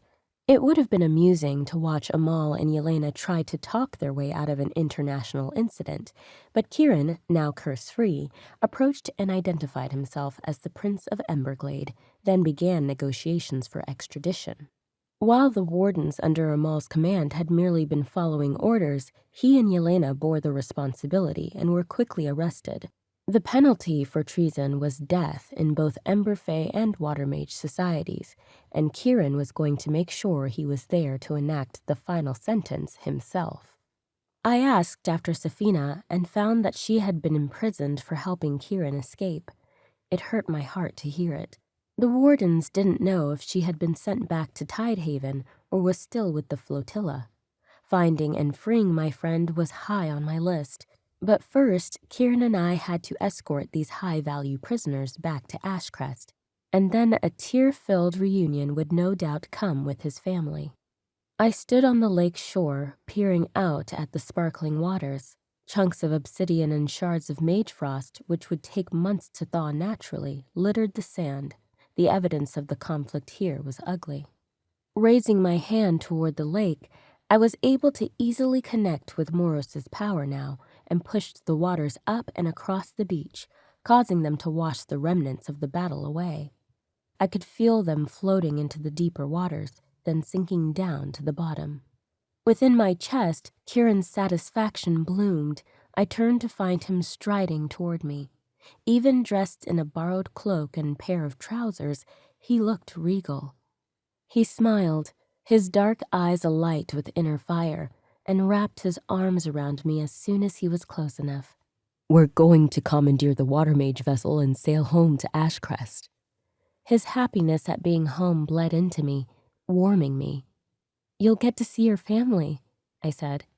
"Yes." "What do you think they'll think of me?"